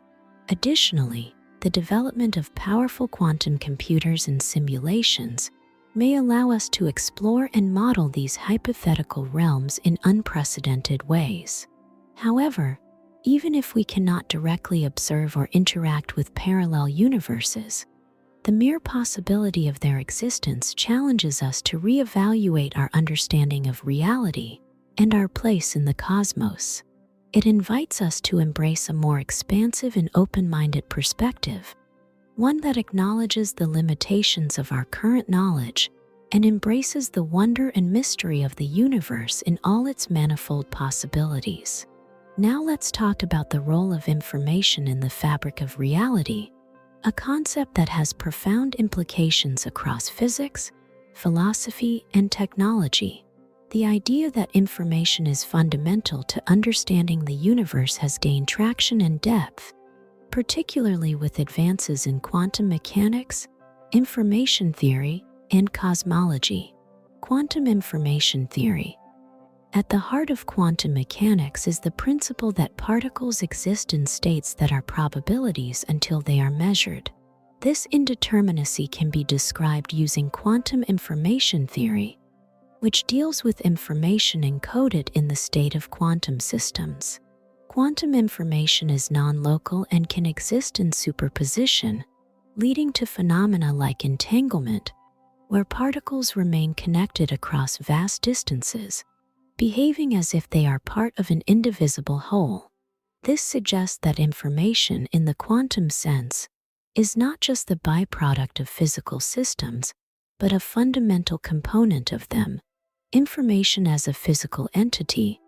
Rolf Landauer argued that information is physical, proposing that the manipulation of information has real physical consequences.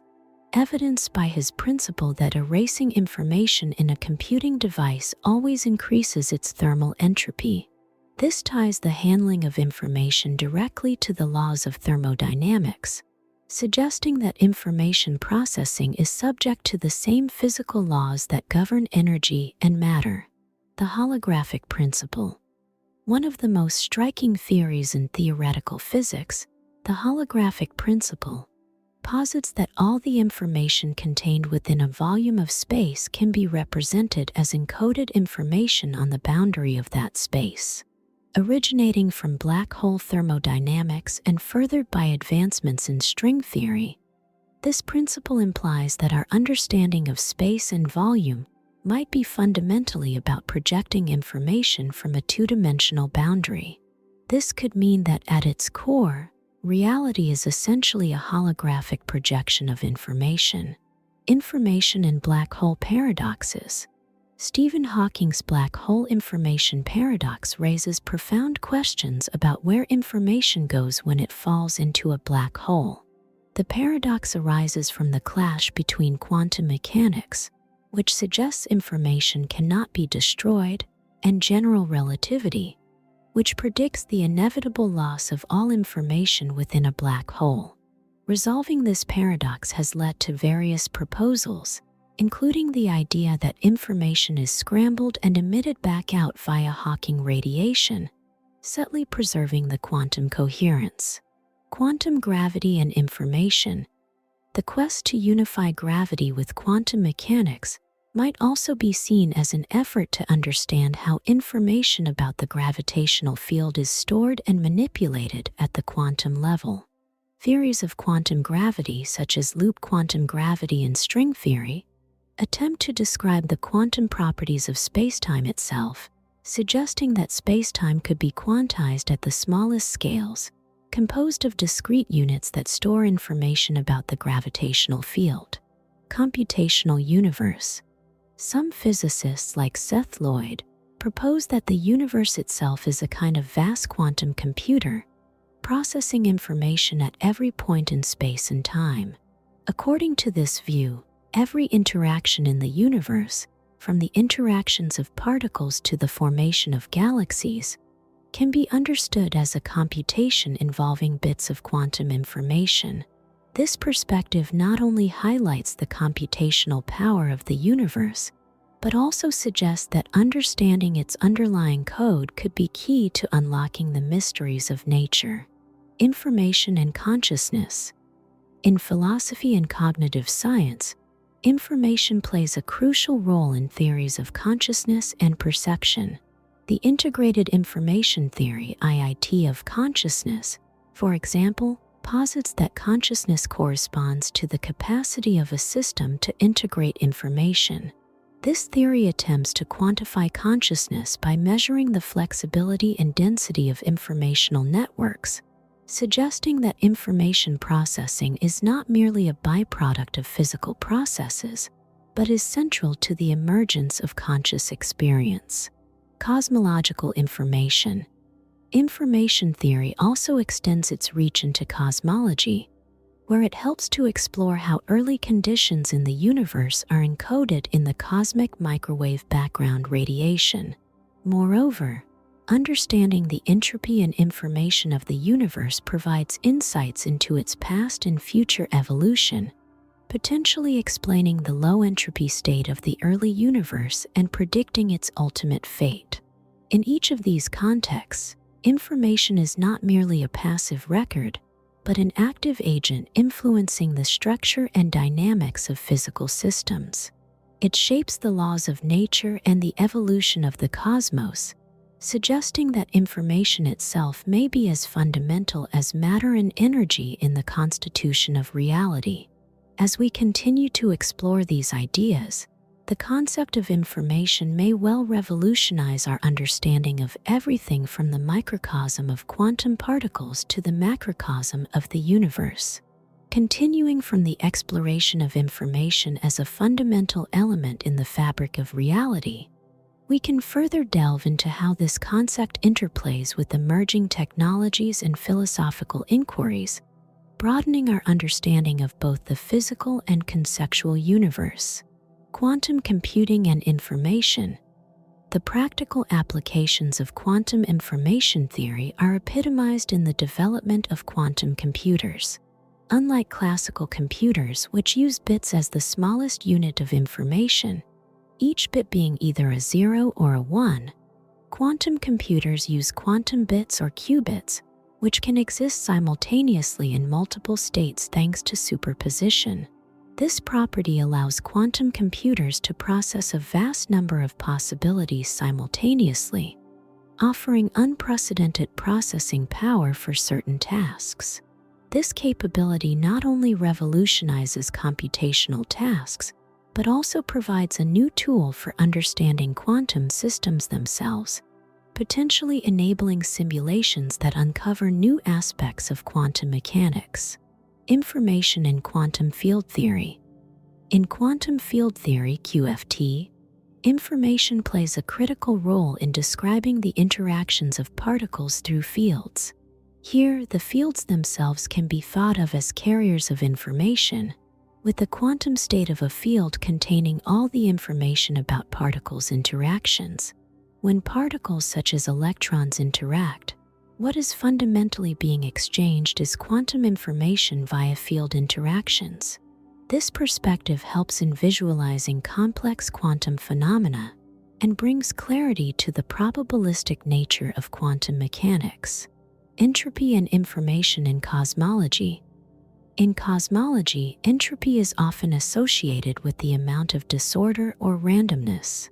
However, entropy can also be seen as a measure of information, specifically the information that is not available to us about a particular system.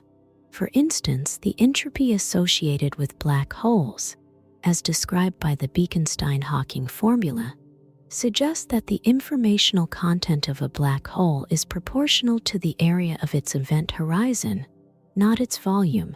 This insight has profound implications for understanding the thermodynamic behavior of the universe and the role of information at its most extreme scales. Philosophical implications.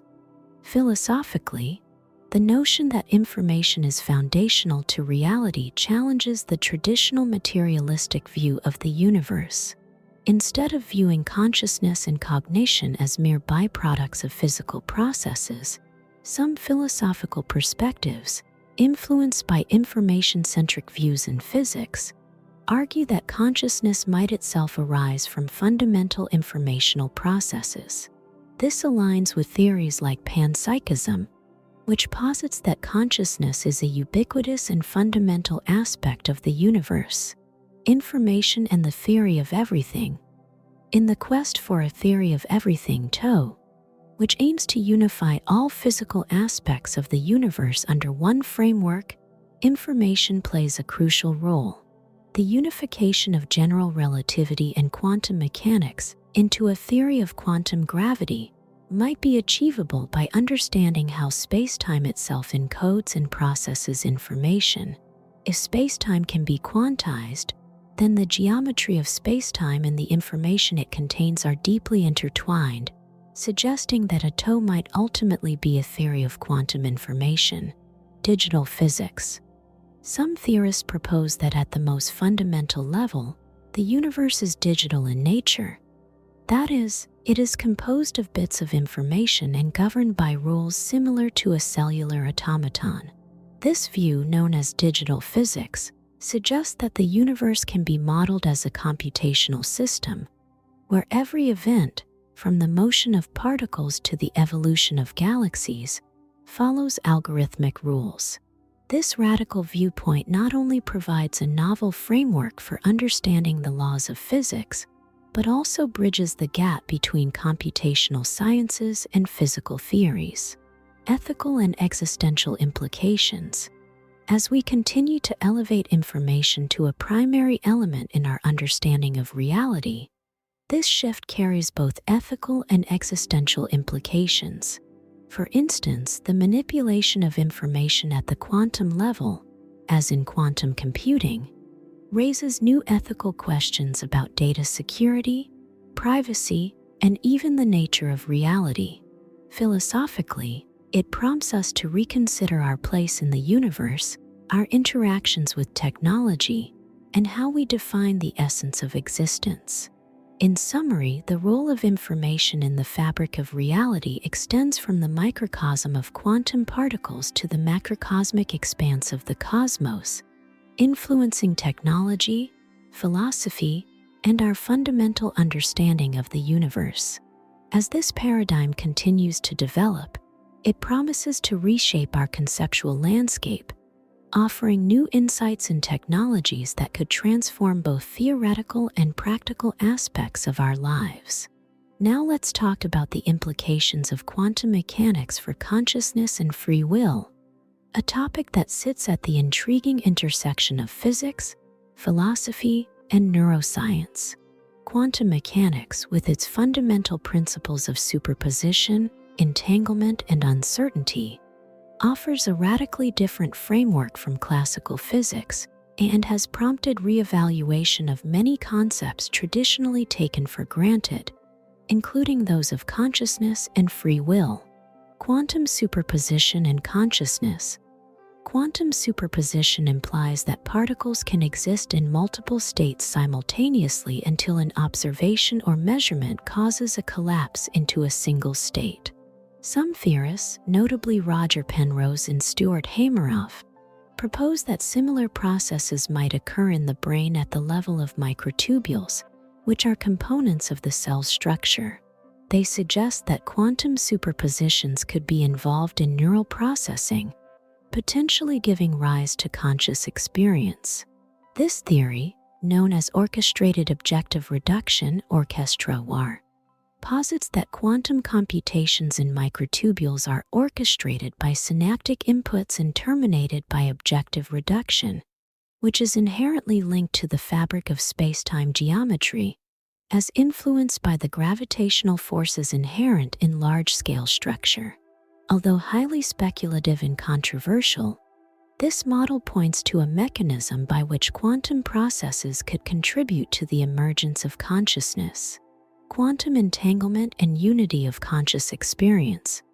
Quantum entanglement occurs when pairs or groups of particles interact in ways such that the quantum state of each particle cannot be described independently of the state of the others, even if the particles are separated by large distances. This phenomenon could hypothetically explain the unified nature of conscious experiences, suggesting a kind of instantaneous linking of information across different parts of the brain. If entanglement plays any role in brain activity, it could offer a basis for the coherent integration of information that underlies conscious awareness, challenging the classical view of localized and sequential information processing. Quantum uncertainty and free will. The principle of uncertainty in quantum mechanics, which asserts that certain pairs of properties, such as position and momentum, cannot be simultaneously known to arbitrary precision, introduces inherent indeterminism into the micro-world. Some philosophers and scientists speculate that this indeterminism could be scaled up to macroscopic processes, including human decision-making, potentially making room for free will in a universe that is not entirely deterministic. The current applications of the amplituhedron are primarily within the n=4 supersymmetric Yang-Mills theory, known for its high degree of symmetry and lack of direct correspondence to the real world, as it doesn't include gravity. However, researchers are actively exploring ways to generalize the concept to other, less symmetric, and more physically realistic theories. This includes attempts to incorporate features like less supersymmetry or even none at all, and to extend the principles underlying the amplituhedron to quantum theories of gravity, such as those sought in string theory. Mathematical foundations and innovations. Mathematically, the amplituhedron is related to a branch of mathematics called positive geometry, where certain geometric objects have all their coordinates constrained to be greater than 0. The boundaries of these objects correspond to zeros of the amplitude, which is a critical feature in particle physics, indicating points where certain physical processes are suppressed or forbidden. This relationship suggests that deeper connections between geometry and physics are still largely unexplored. The study of the amplituhedron and related structures could lead to new mathematical tools and methods that might be applicable in broader contexts, including areas outside of physics like optimization, algebra, and combinatorics. Computational efficiency. From a practical standpoint, the amplituhedron represents a potential leap in computational efficiency for calculating particle interaction probabilities. Traditional methods involve summing over an often large number of Feynman diagrams, which can become computationally prohibitive, especially with an increasing number of particles and interaction vertices. The amplituhedron approach consolidates these myriad possibilities into a single geometric volume calculation, potentially streamlining these computations significantly. This efficiency could be incredibly beneficial for both theoretical investigations and practical applications, such as in high-energy particle physics experiments where predictions of particle interactions are crucial. Philosophical implications. The implications of the amplituhedron challenge the traditional notions of space, and time as fundamental constituents of the universe. If these can be derived or emergent properties from more fundamental mathematical structures, it would profoundly affect our philosophical and physical understanding of the universe. This perspective might lead to a more unified view of physics, where the separation between quantum mechanics and general relativity could be reconciled in a completely new theoretical framework. Experimental consequences. Although the amplituhedron itself is a theoretical construct, if successfully generalized to more realistic theories, it could have implications for the outcomes of particle physics experiments, such as those conducted at the Large Hadron Collider, LHC. More accurate or new predictions of particle interactions might be testable, providing a crucial check on the validity of the theories surrounding the amplituhedron. Future research. As research progresses, one of the key challenges will be to rigorously prove that the amplituhedron and its related mathematical structures can be validly extended to other areas of particle physics and potentially to quantum gravity. Collaborations between mathematicians and physicists are crucial in this effort, as are new computational tools and methods to handle the complex geometries involved. In conclusion, the amplituhedron not only simplifies the computation of certain quantum field theory amplitudes, but also prompts a reconsideration of the fundamental properties of the universe. Its study is at the frontier of theoretical physics, pushing the boundaries of our understanding of space, time, and the underlying mathematical universe. Generalization of positive Grassmannian. The mathematical structure of the amplituhedron is closely related to the positive Grassmannian, which is a space that describes configurations of linearly independent vectors with strictly positive components. Extending this concept to other theories involves generalizing the notion of the positive Grassmannian to settings where the positivity conditions might not directly apply, or where additional constraints are necessary due to different physical considerations. Handling increased complexity in amplitude calculations. The amplituhedron simplifies the calculation of scattering amplitudes by turning them into a problem of finding the volume of a geometric object. However, in less symmetric theories, the corresponding geometric objects might be much more complex, involving intricate topologies or higher dimensional constructs that are difficult to handle both conceptually and computationally. Inclusion of new physical effects. Theories that include effects such as chiral symmetry breaking, confinement, or anomalies might require additional mathematical structures that are not easily encapsulated by the existing framework of the amplituhedron. For instance, quantum chromodynamics (QCD), which describes the strong nuclear force, includes phenomena like core confinement that do not have an obvious representation in the current amplituhedron framework. Extension to quantum gravity. Extending the amplituhedron to include gravity, particularly in the context of quantum gravity, is a formidable challenge. Gravity introduces nonlinearity and background independence, which are not features of the flat spacetime considered in n=4 supersymmetric Yang-Mills theory. The geometry of spacetime itself becomes dynamic, which complicates the straightforward geometric interpretation provided by the amplituhedron.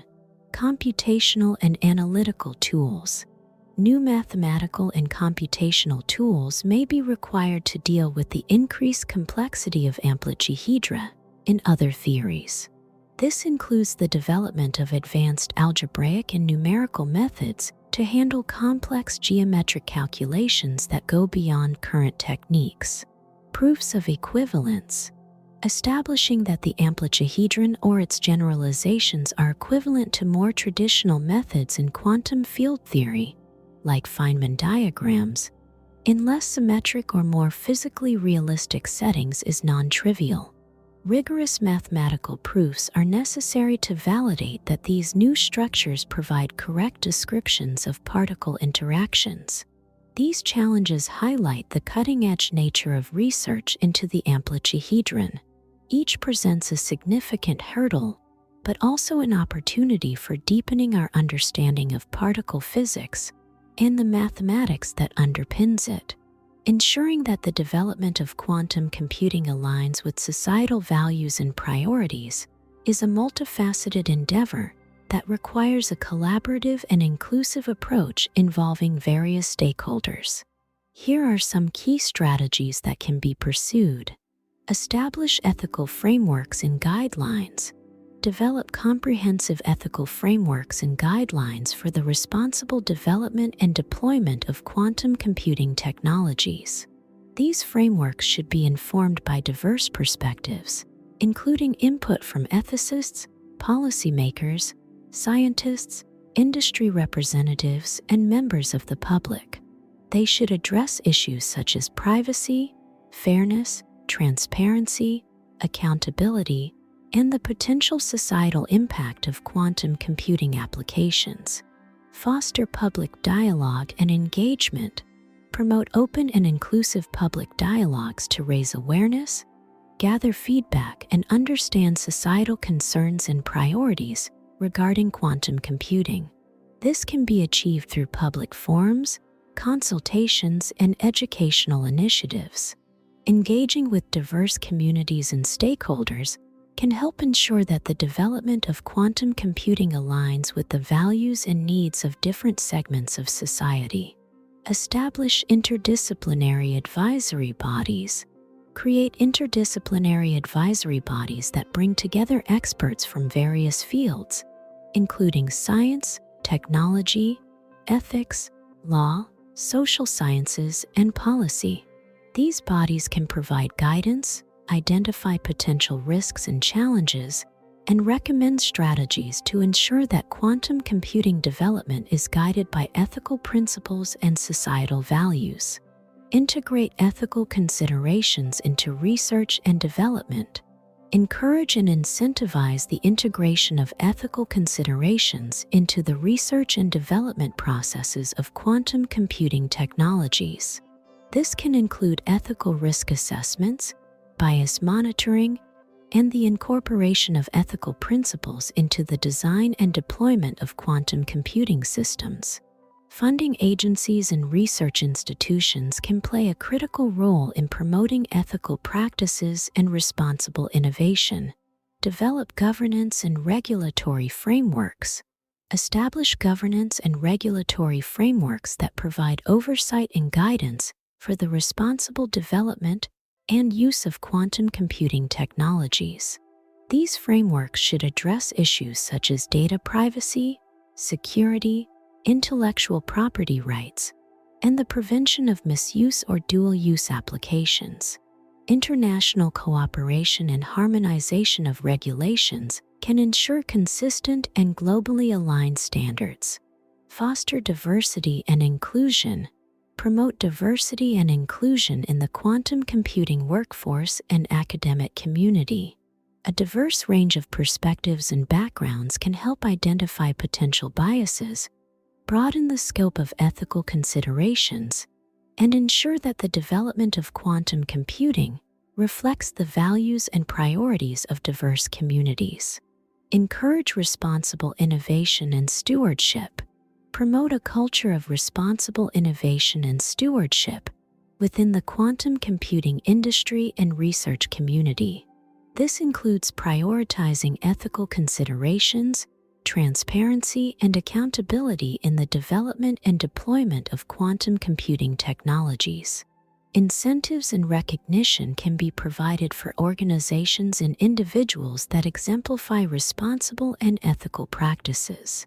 By actively engaging diverse stakeholders, fostering public dialogue, establishing ethical frameworks, and promoting responsible innovation, we can strive to ensure that the development of quantum computing aligns with societal values and priorities, maximizing the benefits of this transformative technology while mitigating potential risks and unintended consequences. Prioritize societal benefit as a guiding principle. One key consideration is to prioritize societal benefit as a guiding principle in the development and application of quantum computing technologies.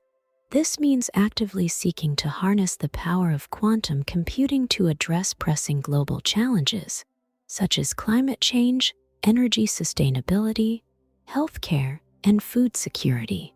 By aligning research efforts and investments with these societal priorities, we can ensure that quantum computing contributes to the greater good and improves the lives of people around the world. Establish robust ethical review processes.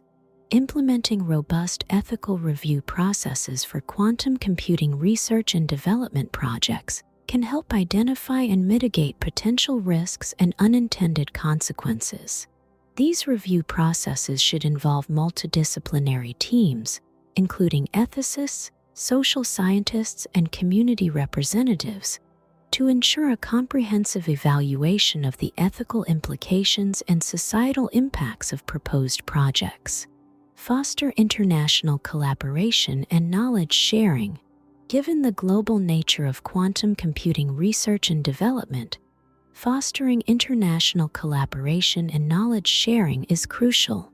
Establishing international forums, networks, and partnerships can facilitate the exchange of best practices, ethical frameworks, and lessons learned among different countries and regions. This can help promote a more harmonized and inclusive approach to addressing the societal implications of quantum computing. Support capacity building and technology transfer. To ensure that the benefits of quantum computing are distributed equitably, it is essential to support capacity building and technology transfer initiatives. This can involve providing training, education, and resources to underrepresented communities, developing nations, and marginalized groups, enabling them to participate in and benefit from quantum computing advancements. Promote responsible data governance. As quantum computing enables the processing of vast amounts of data, responsible data governance practices are crucial.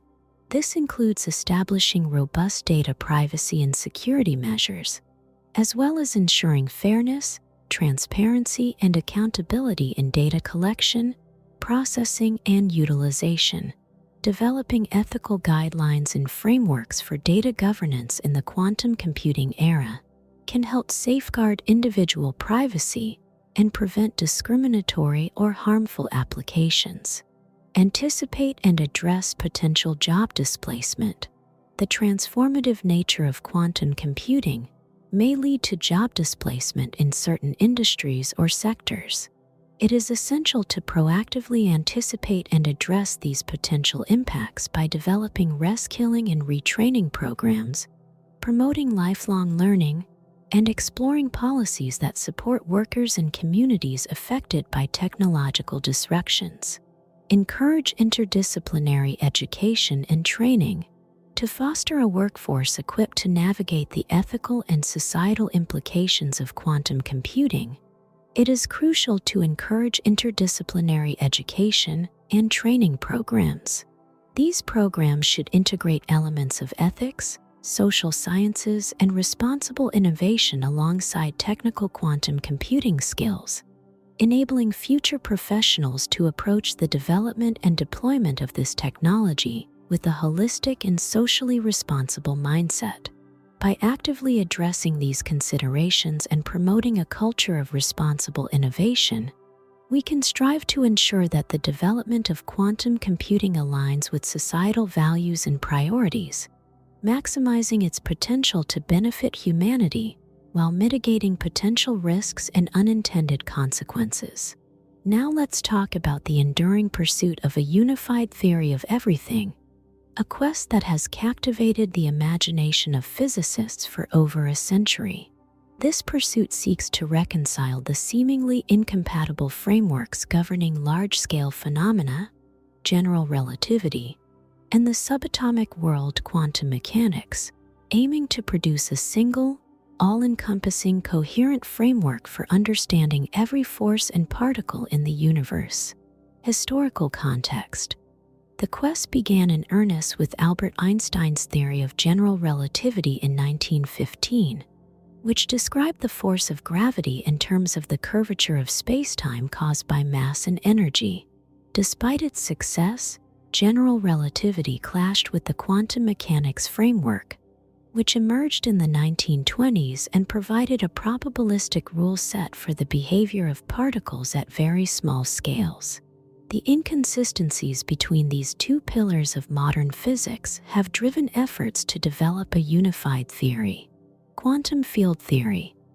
This approach attempted to describe the universe's fundamental forces through fields that permeate space, with particles being excitations of these fields.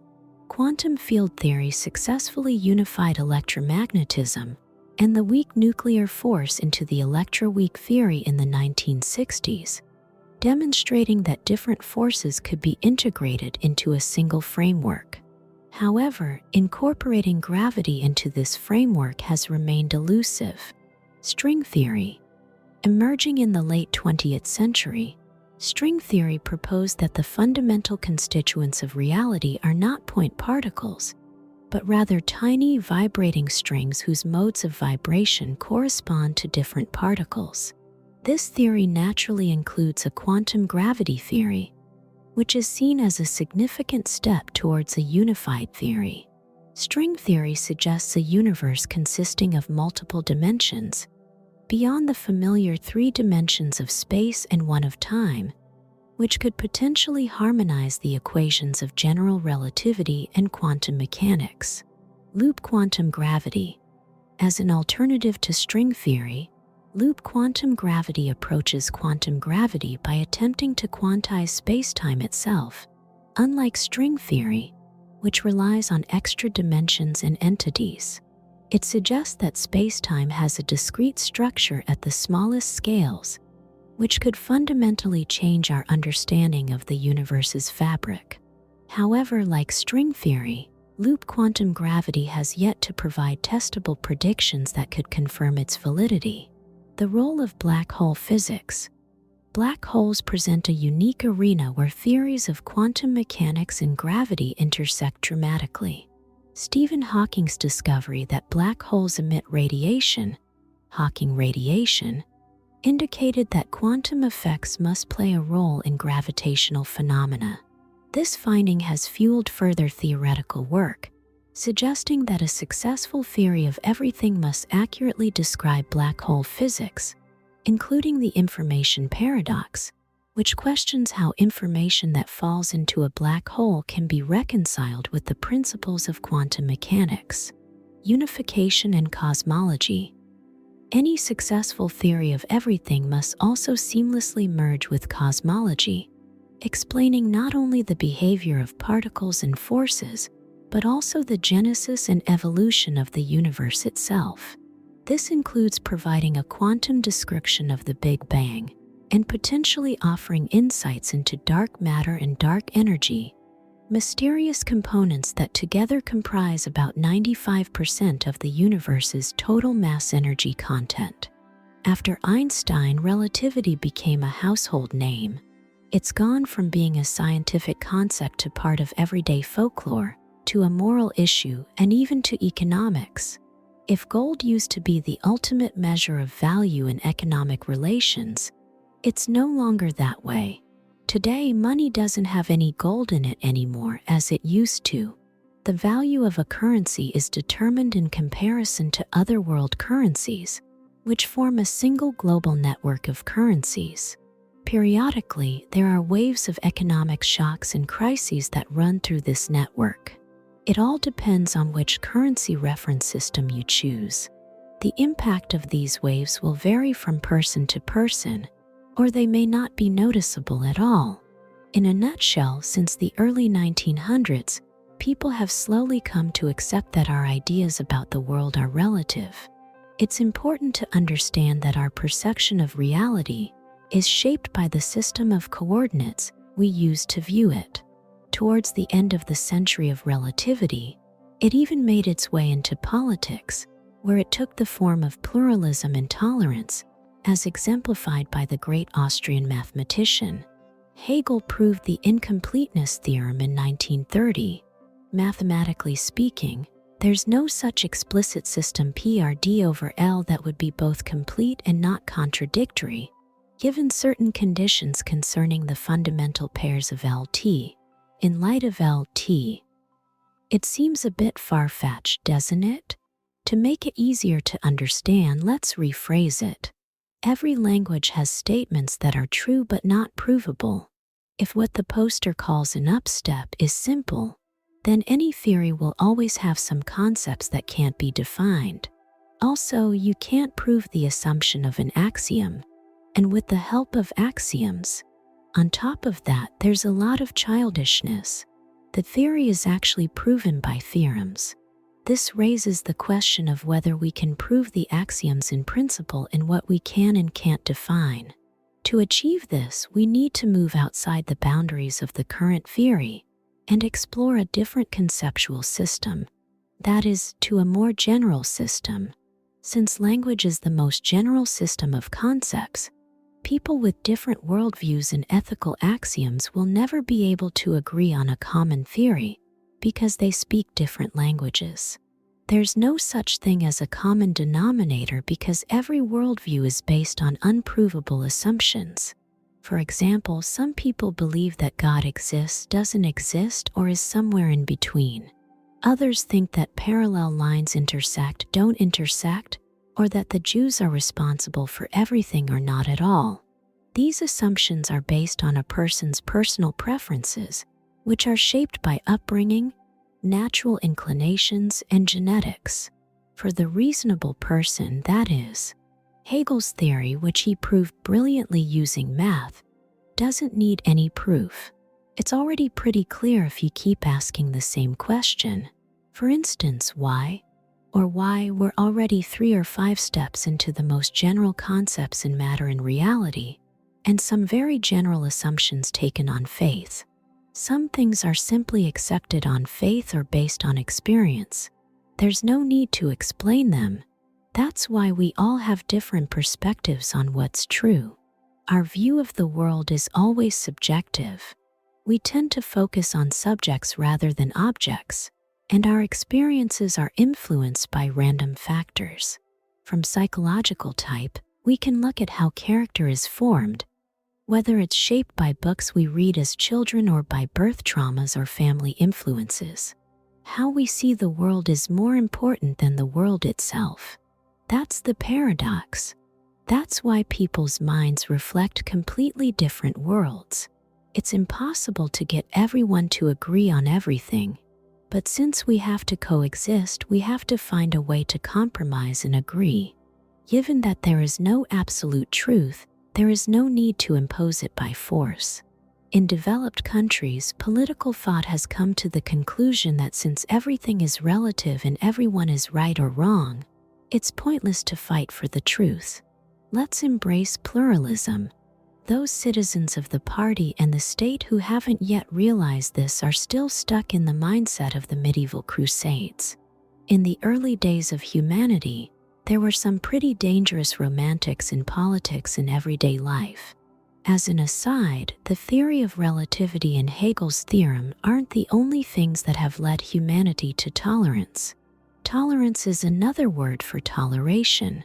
If someone doesn't know it, it'd be good for them to remember it, just in case this word gets used a lot more often in the future. Similarly, great discoveries in physics, such as the principle of an additional network and the Heisenberg principle, have also contributed to this shift. After the theory of relativity, quantum mechanics was another challenge to our understanding of the world. This is when the idea of wave dualism emerged. Not only physicists but also philosophers had to think long and hard about this for a long time. It turns out that particles and waves can behave in ways that are the opposite of what we usually expect. In the microworld, there aren't really any particles or waves, but there are waves and particles. You've probably heard this so many times you learned it in school a long time ago, so you might not realize how significant this discovery really is. But think about it for a moment and appreciate what philosophers have appreciated for so long. To some extent, wave dualism has blurred the line between an object and the process of which it's a part. An object is basically a material body. An object is typically defined as having mass and being located in a specific point or volume of space. You can always point to an object and say, as Pelevin Shapayev did about a horse, "Here she is, Petica." A process is basically just movement. If we consider the sun to be an object, then its emission of electromagnetic waves can be defined as a process. A bicycle is an object. Riding a bike is a process. Blood is a physical substance. The movement of blood through the body is a process.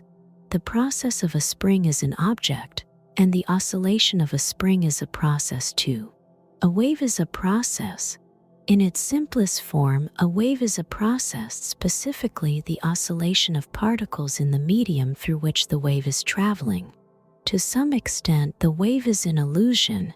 The molecules and masses of water in the sea move in unison, up and down, creating the illusion of water flowing horizontally. The water particles aren't actually moving anywhere. They're just oscillating vertically. But because the water is moving in a regular rhythm, it seems like the masses of water are running from the sea to the shore. I didn't put that in quotes for nothing. You and I both know that matter isn't the driving force here. It's the waves. You can think of them as six, or you can think of them as reality. As they say, taste and color don't have any comrades. But if you're a professional in the field of wave physics, it's more practical to count waves as existing. And it's tough to count a non-existent wave that knocks you down, hits you with stones on your feet, and tries to drag you into the sea. A process is basically just a motion of objects. An object isn't a process. It's a process. It's not an object. Everything seems straightforward. And then it hits you in the microcosm. An object is a process, and a process is an object. Take an electron, for example. It's an object, but it's also a process. And a wave is also a process. How can we make sense of this? An object is matter, and a process is the movement of matter. Dualism has made it pretty clear to philosophers that matter and motion are two sides of the same coin. Matter can only exist in motion, and since motion requires space, it seems that matter, motion, and space are just three manifestations of one thing. You could say they're like the back, the front, and the rib. Three sides of the same coin. What is it? Oh, just make up your own name. You're quite clever. And when we get used to the name and think we understand it, Naming an object or phenomenon is often the first step towards understanding it. In a nutshell, the idea of combining the incompatible in science is called the principle of complementary networks.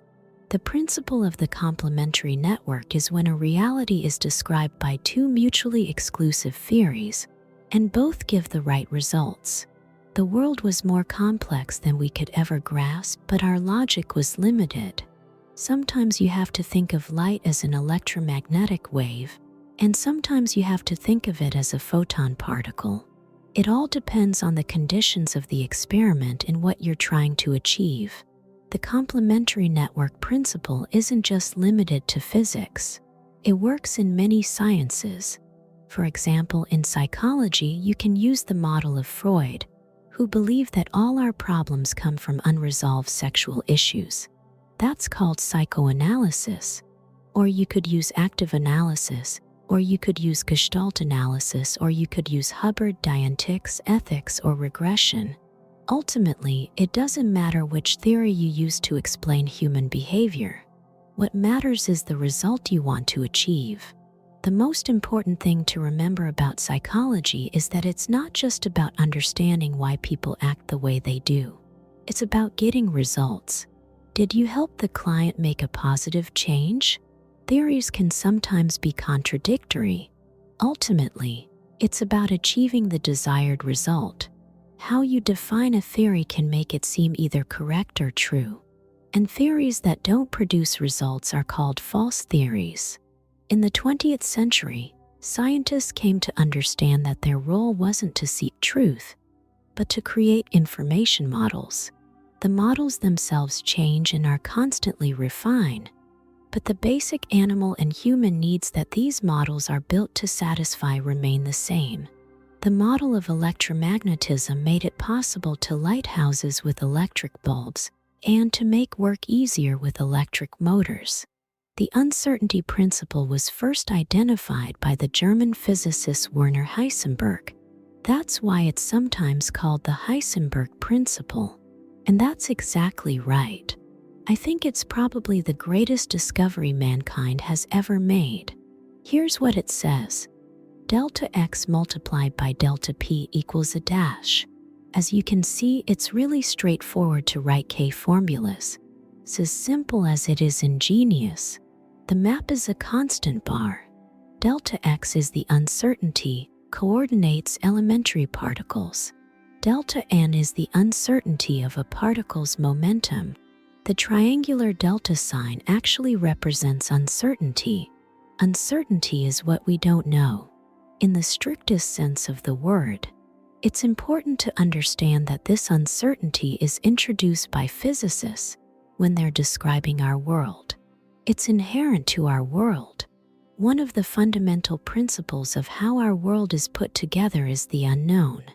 Heisenberg's formula basically says that we can't know the exact position, velocity, and momentum of a particle at the same time. But we can choose to be more ignorant or less ignorant depending on what we think is more important, knowing the velocity or knowing the coordinates. Take a closer look at the formula. If we know the exact position of the particle in space, the uncertainty of the coordinates will approach zero, and delta n will approach infinity. Ultimately, their product is a fixed quantity, a constant beam. In the micro world, the first thing to note is that particles don't follow set trajectories because they're spread out in space. The formula that describes this behavior is called the wave function. The wave function shows us the likelihood of detecting a particle at a specific location. The wave function basically shows how the particle is spread out in space, not what the particle actually is. Let's talk about probability. I'd like to draw your attention to something that's really important. We don't have precise information about the particle. It's not because we haven't studied it, but because that information isn't in the structure of matter itself. The particle itself doesn't know where it is or what's wrong with it. In the microworld, it's impossible to make any predictions in advance. All you can do is calculate the probability of something happening. The world is made up of unpredictable bricks, particles, and therefore the world is unpredictable. It's not that the world is based on chance or fluctuations. If the world is random, why are there physical laws? Think of Newton's laws, Coulomb's law, the second law of thermodynamics, Ohm's law, the law of universal gravitation, and the laws of gas dynamics. Why don't they apply from one case to the next? Where's the unpredictability? Or is it in the micro world? And in the macro world, the behavior of massive bodies made up of 1 billion particles is pretty predictable in simple cases of mutual action. Can you help me understand why that is? It's because in the micro world, the odds of different things happening are different. The wave function basically says that there's a 90% chance of detecting a particle here rather than there. Or to put it another way, there's a 90% chance that we'll find the particle here rather than there. This means that a process involving a large number of particles will proceed in a predictable manner. The majority of them. It's the uneven probability distribution that creates directional processes. Directional processes are irreversible, and they create the illusion of the arrow of physical time. This arrow of time is known to be irreversible, but it's not actually time itself. There's a difference between time and the arrow of time. Of course, we're not talking about time itself. There's no such thing as separate time. The simple fact is that physical processes in space are irreversible. And we're getting older. The Egyptian pyramids are falling apart. The sun will eventually stop shining. Even so, there's still a chance that a kettle placed on the stove will freeze instead of boiling. However, it's so small it's practically negligible. The second law of thermodynamics is always in effect. Heat always flows from a hotter object to a cooler one. Theoretically, all physical laws are static. This means they can't just suddenly be fulfilled, just for a second, but you'd rather win the lottery and get $100 million without even buying a ticket. A brick is a better choice. What if, instead of falling down, it flew up? I was tempted to make the sentence easier by using simple case interactions, but I didn't because physical laws are ideal models that only work perfectly under ideal conditions. That's one. And two examples of complex multi-body interactions involving many bodies, fields, and phenomena can be really tough to make predictions.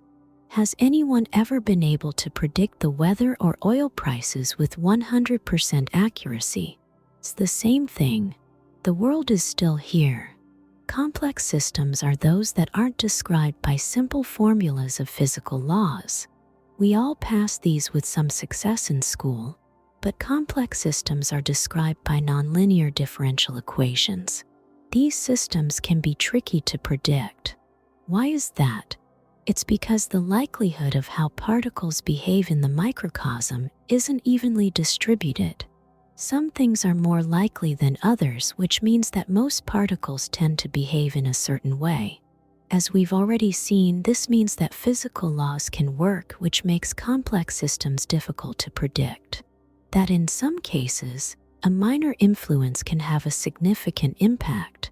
If a system is in an unstable equilibrium, like a pencil standing on a point, any random push to one side or the other will move the system out of equilibrium and things will start to develop in one way or the other. If you shoot a billiard ball at a sharp piece of charcoal, the ball might roll left or right after it hits the object, depending on tiny random changes in its trajectory. Even small changes can have a big impact on larger objects. And micro changes are changes at the level of the microcosm, of individual unpredictable particles. Complex systems don't follow the same rules as tractors. Is a tractor a vibration or a mathematical function? A strange tractor is basically just a vibration, a function with some pretty unusual behavior that evolves over time. And the tractor reaches a steady state and starts to oscillate around the point of equilibrium. And then, for some unknown reason, it suddenly stops, takes off, and starts oscillating around another equilibrium point. Leth called these points bifurcation points. A bifurcation point is basically just a random bump that can throw the system off in a big way. Isn't it a bit strange? That's why mathematicians refer to these types of functions as strange. And tractors are a great example of complex systems that operate in a rather unusual manner. A human organism. This is a biological value. It's a social system. Then, out of the blue, Napoleon shows up and the country starts to develop in a different direction. Then, out of the blue, something happens, an accident, a nervous breakdown, and the weakened organism is thrown off balance, sliding into another hole. The man gets cancer. But Napoleon and nervous breakdowns are only risky when the system is at a tipping point, oscillating in a state of unstable equilibrium, waiting for the slightest push to tip the scales. No nervous breakdowns, and Hitler isn't afraid. It's not easy to knock them out of the potential pit. So that answers the question, can genius change history? It can if it acts at a tipping point when a country is at a crossroads. It's an unstable equilibrium. The right word is unstable, not equilibrium. For a living system, whether it's a country, an organism, or a species, it's not in equilibrium with its environment. I think it's a bit naive to think you can live in equilibrium with nature. The only way a living organism can be in equilibrium with its environment is if it dies. It immediately starts fighting with the environment. The environment tries to bring the system down to a level where it can no longer function. This is in line with the second principle of thermodynamics, which says that in closed systems, entropy doesn't decrease. Entropy is basically a measure of chaos and disorganization. An organized living system puts up a fight against entropy and the pressure of the environment in every way it can. It's a fight for survival. It's separated from the environment, and it uses energy from the same environment to sustain itself, competing with other living systems for resources. It's more accurate to refer to them as living systems. Stable, not in equilibrium, and unstable, not in equilibrium, unstable, not in equilibrium. This is where things start to get interesting. This is what we call persistent non-equilibrium. It's just the normal state. How can evolution exist in the world when the second beginning of thermodynamics, the unstoppable second beginning that increases entropy, destroys all things without reducing them to chaotic thermal molecules? That's one of the fundamental laws of physics. As Clausewitz said, the heat death of the universe is bound to happen. Why is there always more complexity rather than less? Could this not be God's plan? The second beginning of thermodynamics basically boils down to this. Entropy in closed systems doesn't decrease. As you can see, this law only applies to closed systems, which are systems that don't exchange energy with the environment. But there are no closed systems in the real world. They're just theoretical constructs like an ideal gas. Entropy complication happens in open systems, which have enough diversity that the second beginning doesn't apply. To be more precise, it doesn't play a big role in that. If you pump energy into a diverse system, the system will start to organize itself in a way that makes sense given its diversity. This was first spotted in the mid-20th century by the Belgian physicist Ilya Prigozhin, who was looking into non-equilibrium thermodynamics. He laid the groundwork for a new science of how matter is organized in open systems. Later on, it was called synergy ethics, although Prigozhin himself wasn't a big fan of the word. In other words, synergy ethics is the study of evolution and how material structures become more complex in open systems. Almost all systems in our world are open except maybe the universe itself, but we're just guessing whether it'll be closed or open later. We'll find out more precisely. For now, let's give a round of applause to Prigozhin, who has finally closed the door on God in this universe. The second beginning has long been a puzzle for philosophers. It was a clear contradiction to the complexity we see around us.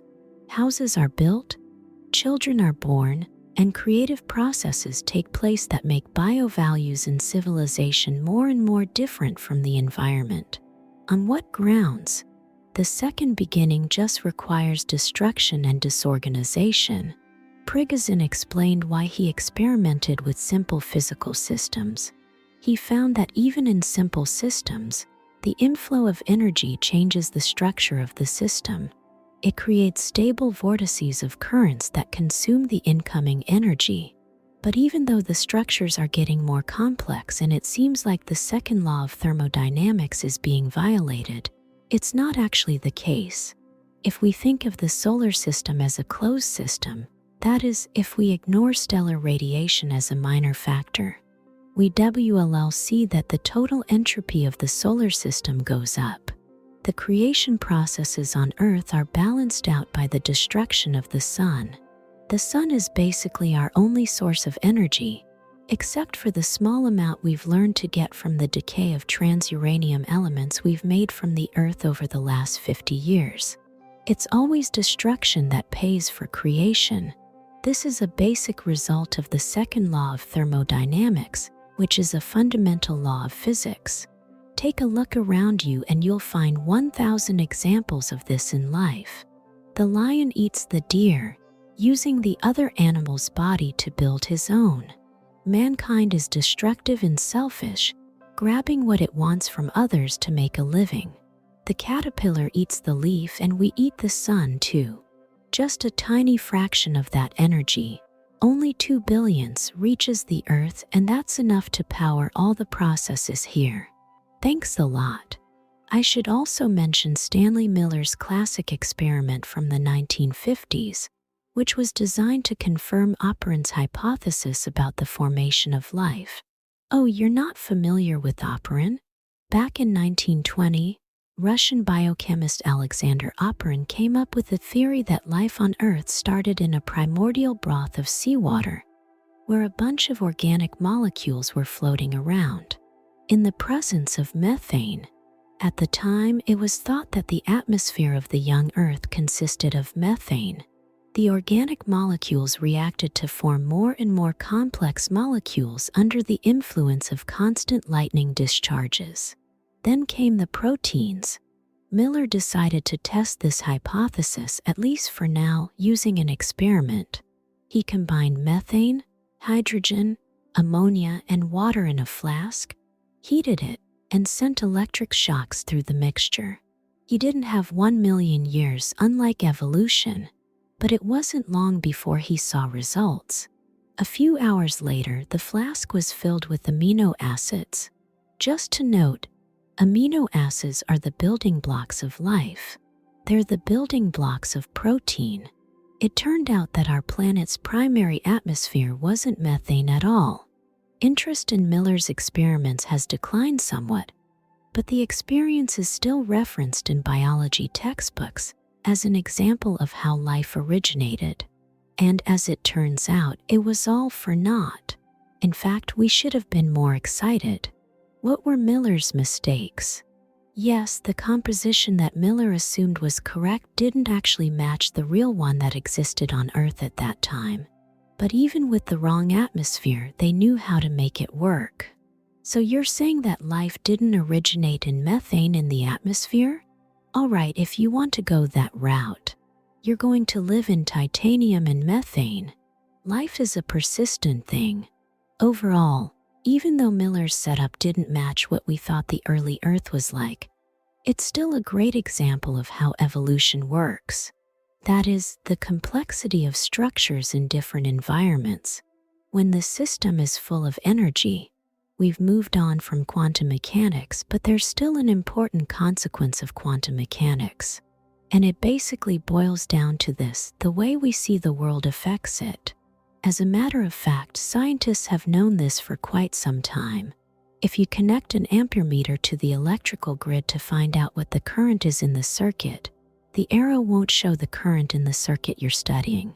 It'll show the current in the circuit with a perimeter around it.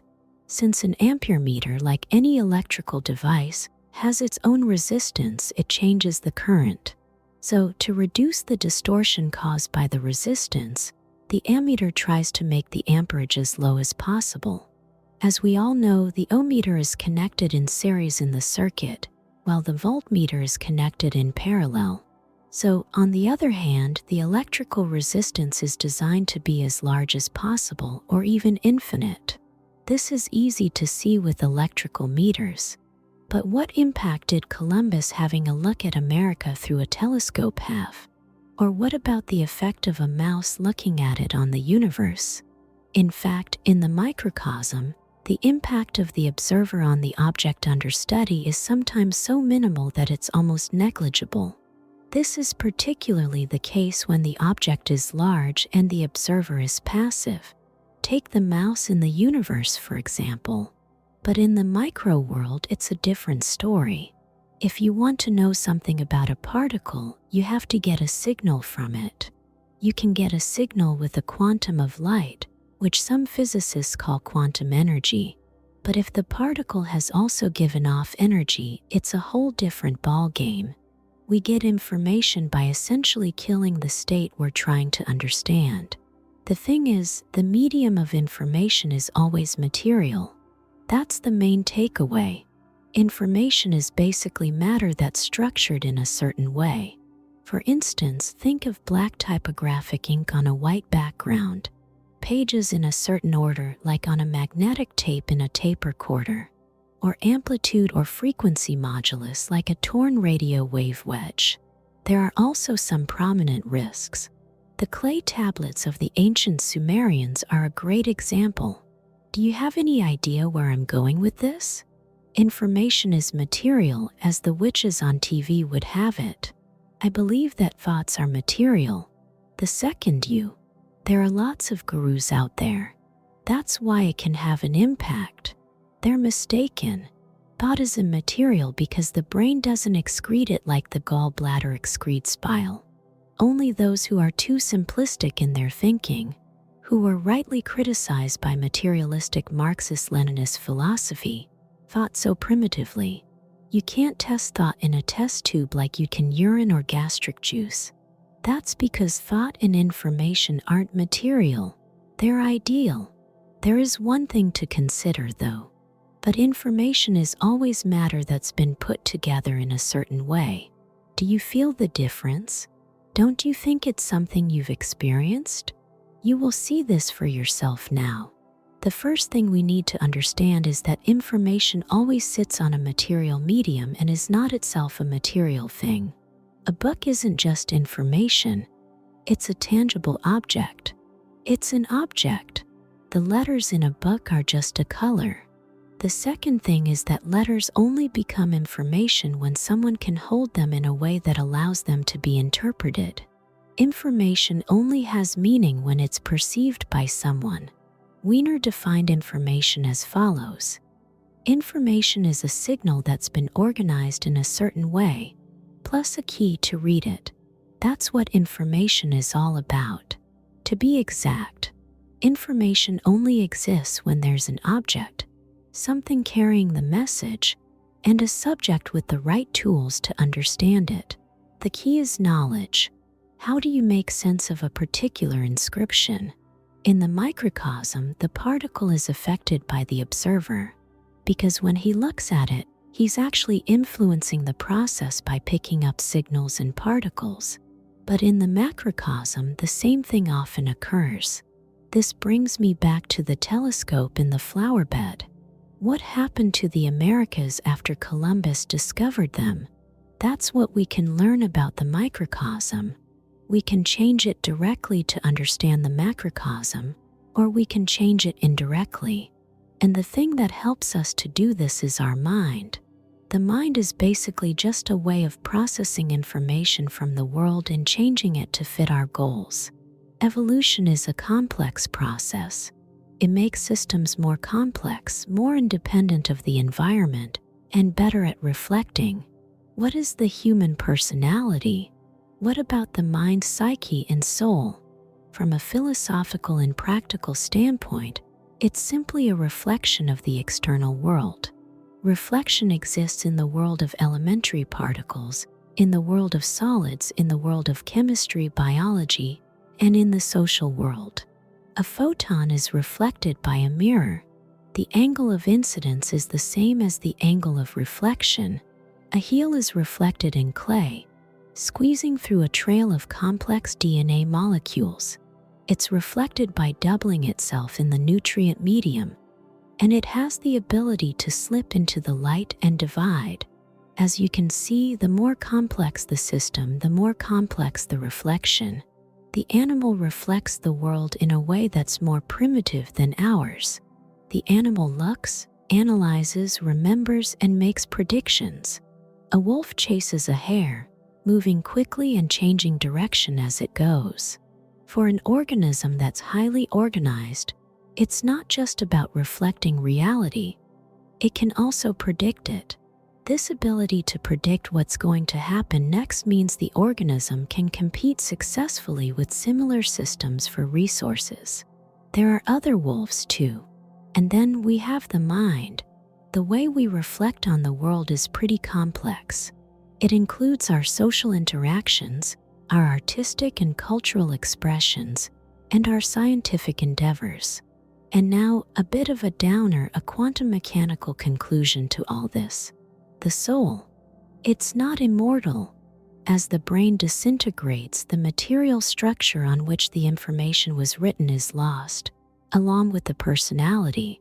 And so the personality disappears, ceases to exist. How can this be?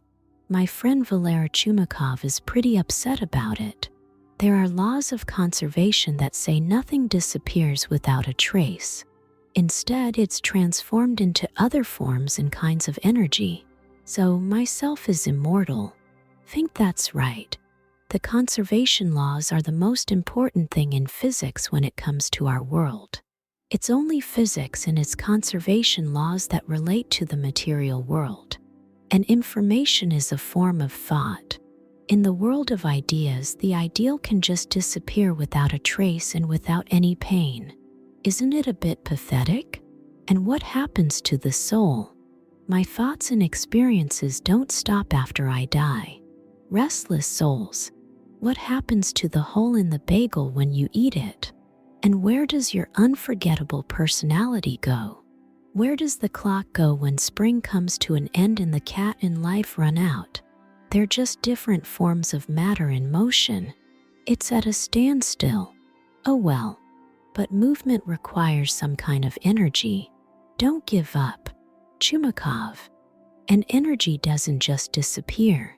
According to the law of energy conservation, you're right. Energy doesn't disappear, but it's lost its value. It's transformed into heat, or chaos, or disorderly particles, or meaningless radiation. The order of matter is lost, and so is the information. The energy of the pendulum of the stopped clock, or rather the spring, has been transformed into heat, which has slightly heated the air in the ear and the gears. And the way your brain works is similar to the way graveworms move. If you're too lazy, you'll stop thinking and forget everything you know. We'll also be hearing about how evolution is progressing in the environment. It comes in strong and clear, showing where the main attack will come from. But when it meets strong resistance from the dying, it makes a flanking maneuver to bypass the obstacles and surge forward. As you saw, it was a metaphor, but it was pretty close to the mark. What the evolutionary offensive is really about is conquering living space and expansion. The front line of the offensive is made up of similar units. They can be people, viruses, or even just individuals within a species. The soldiers are similar but not exactly the same. For instance, electrons are identical. One electron is the same as another. But complex objects made up of lots of electrons, protons, and neutrons are never completely identical. They're always going to be a little bit different. Ivanov is a good-looking guy, while Petrov is not so much. They have different fingerprints, different nose lengths, different facial features, different ear shapes, different heights, and different characters. Things like your hormonal system, natural inclinations, and weight. When it comes to body type, blood type, and shoe size, one has an L39 and the other a 45. Everyone is different in their own way, and no two people are exactly alike. Sometimes, though, women are born with one egg and two genetic copies. This is pretty rare, though.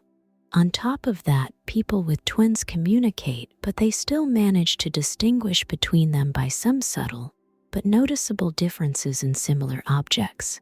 Even identical copies have these differences. Two banknotes printed on the same press can look quite different from each other, not just in terms of number but also in the details.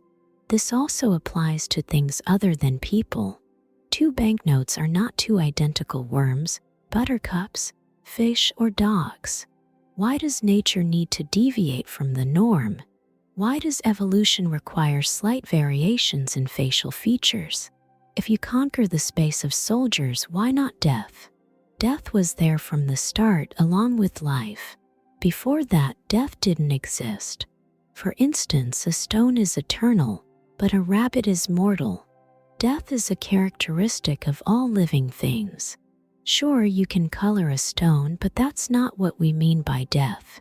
Death is not accidental. It's the programmed destruction of the object. After a while, what was the point of such a tricky thing as elimination itself? Why not let evolution create an eternally living, identical thing? The goal is to reproduce by splitting beings. Ultimately, immortality and filling the living space would be much faster.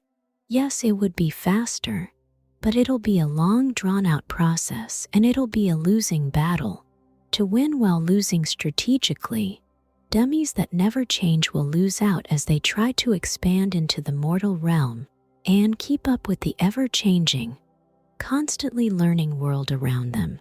Learn and you'll quickly find yourself at a disadvantage. If you don't change and adapt to the ever-changing environment of business, you'll lose out. The environment is changing in a number of ways, including warming, cooling, changing humidity, the coming of the sea, and competition from other species.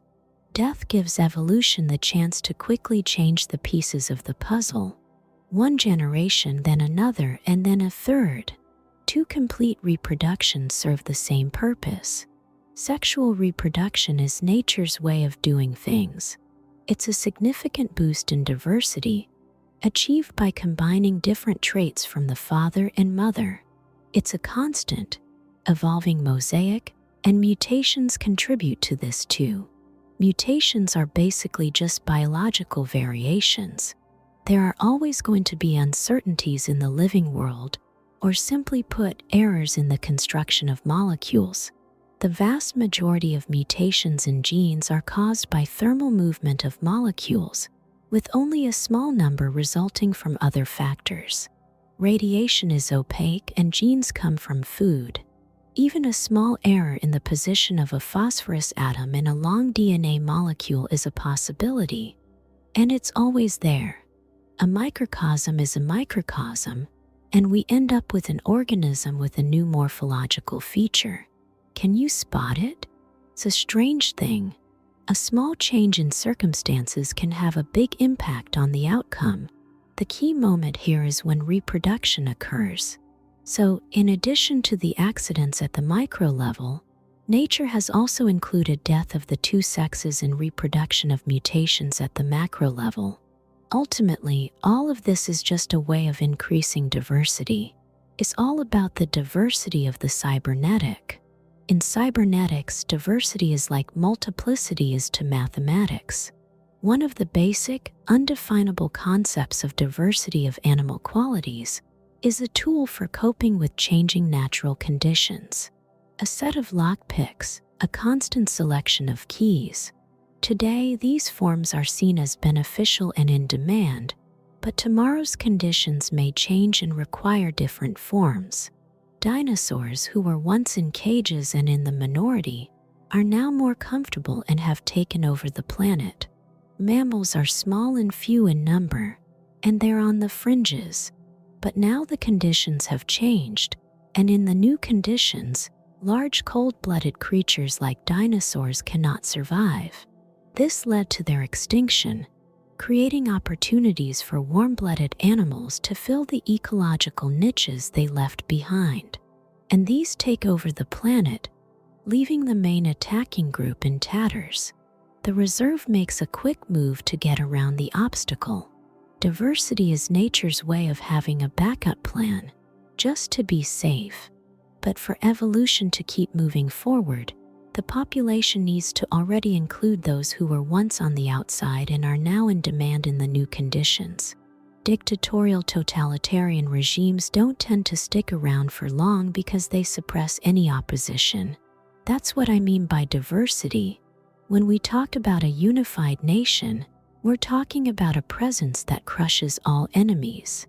Dictators turn countries into one big, homogeneous entity, one of a kind, strong but delicate. As we all know, dignity is the opposite of deprivation. And the opposite is also true, fragility, the flip side of hardness. It's not possible for an absolutely hard material to exist. It would instantly burst and shatter into tiny fragments. That's because it's also completely fragile.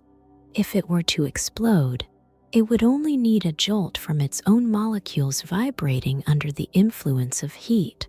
A solid system, a nation that's united around a common idea and a strong leader, is only going to be effective in a war with other similar systems. But such a state has no chance of peaceful development. It's not flexible, and it's not a malleable, adaptable entity. It's not going to sprout into the future. A flexible branch, soft and more complex than stone, can adapt to the future. Diversity in society is built on tolerance for people of different skin colors, thinking types, sexual preferences, beliefs, and ideas. Diversity of ideas is the greatest wealth of civilization, and ideas are the domain of the young.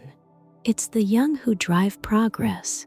Einstein was only about 20 when he came up with his theory of relativity. French mathematician Évariste Galois came up with his theory of groups 100 years ahead of his time. He was just 19 when Lermontov was only 28 when he was killed in a duel. Just look at the number of volumes in his complete works. Mendeleev was 35 when he came up with the periodic table of chemical elements, and Euler became an academician. He was just 26 years old. It's always the young who are revolutionary. Some people dream of immortality. Just picture a society of men who've lived forever, even in a biological sense. They'd be about 40 or 50 years old. They're calm, contented, and not in a hurry. The sex hormone testosterone is no longer present in the blood, so there's no longer any demand for decadence, jubilation, feats, and so on. We've all done it all at some point in our lives. If you still have creative potential, there's no time like the present to show it. After all, there's plenty of time for that. What's the rush? It's only death that makes us hurry. I'm 40 years old. What have I done? However, if nature had created such creatures, the community of eternal beings would never survive to develop civilization and fill the entire ecological niche. It's likely that the Eternals would start eating their own offspring to get rid of competitors for the ecological niche. It's only because of their own mortality that they don't care much about their offspring. It's the only way to extend themselves into eternity, as crooked as a federal cell phone number. But there's no other way. The species' main objective is to survive and continue into the future, as far into the future as possible. For the species to survive and thrive, it's essential that individuals are mortal and diverse. Diversity follows a certain pattern called the law of normal distribution. As the name suggests, it's a self-explanatory law. This law of nature says that the characteristics of lots of similar objects are distributed in a certain way. For example, there are lots of men who are very tall and very short. Most people are about average height. As you move further away from the average, there are fewer and fewer objects that fit that description. Or to put it another way, it's less likely that you'll find an object with a similar deviation. The same is true of the IQ of a population. The average IQ of the human population is 100. Here's one of the results from the internet measurement. So we've got a Q in there's 65,664, 71,352, 77,237, 84,344, 94,413, 74,782, 103,513, 110,494, 116,457, 100,202, 100,209, 100,305, and 142,763, 148,963, and 155,437 people. As long as the shells aren't close to the target, the number of letters on the pages of the books produced by civilization is distributed according to Gauss and Anna. The same goes for the probability of detecting a particle at any point in space, which is distributed according to Gauss and Anna.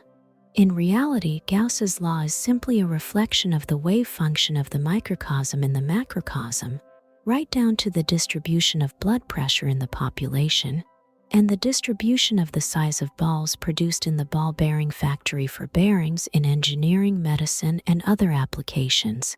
I'm going to draw two vertical lines on this graph of normal distribution. If you cut off the curved balls at the extreme values to the right and left of the lines, you're basically making a marriage because they don't fit into the dimensions set by the technologists. But when we draw the lines for what's normal, can someone who's 195 centimeters tall or has an IQ of 143 be considered abnormal? It all depends on how you want to draw the lines. By default, if you want 95% of the population to be considered normal, anything that falls into the 5% is considered abnormal. That means both 195 centimeters and 143 centimeters are considered abnormal. But in reality, both of those values fall within the normal distribution curve. So what's normal and what's abnormal is really just a matter of opinion. It's about defining the boundaries. What are the implications of the law? What about the normal distribution? For instance, here's one example. It's impossible for propaganda to reach everyone in a big country. There will always be people who don't have access to information. For instance, it seems like everyone in Russia knows Gagarin. But opinion polls show that there are people in society who don't know who Gagarin is. On the other end of the spectrum, there are a few people who know a lot about Gagarin. It's safe to say that there are plenty of people out there who don't know that 2 times 2 is 4. I'd say that people who don't know who Gagarin is fall into the feeble-minded category. Or do you no longer consider them to be people? Another example of the law of normal distribution is Nikhonov's law, which I've taken to calling my law. Basically, it says that all significant dependencies are extreme. If a curve has a maximum or minimum, it's considered extreme. The same goes for a bump or a dip on the curve. I'll illustrate this with an example. If someone tells you that drinking too much is bad for your health, they're wrong. What they're really saying is that there's a direct relationship between how much you drink and the effect it has on your health. This is an oversimplification of natural processes. A meaningful addiction isn't a direct relationship, but rather a kind of inverse proportionality. That would be an extreme case. It's only in the first approximation that direct proportional dependence works, when both parties define the limits of its application approximately equally. If one of them goes beyond what the function definition allows, the two people involved will disagree and push the limits of drinking from 0 to infinity. It seems that there is a certain amount of alcohol that is good for your health. If you drink more than this amount, it will have a negative impact on your health. But if you drink less, you're still at risk. The recommended daily intake is about 1 glass of red wine, which is roughly equivalent to 1 shot of vodka. Statistics show that people who drink about 1 glass of red wine a day are less likely to suffer from cardiovascular disease and live longer. As the old saying goes, the more you drink, the worse it is for your health. This is obviously something you'd say to someone who drinks a lot. It's only effective in a controlled setting. The right side shows the optimal level. If you plot the mortality rate as a function of how much alcohol we drink per day, it looks like a goose with a hunchback.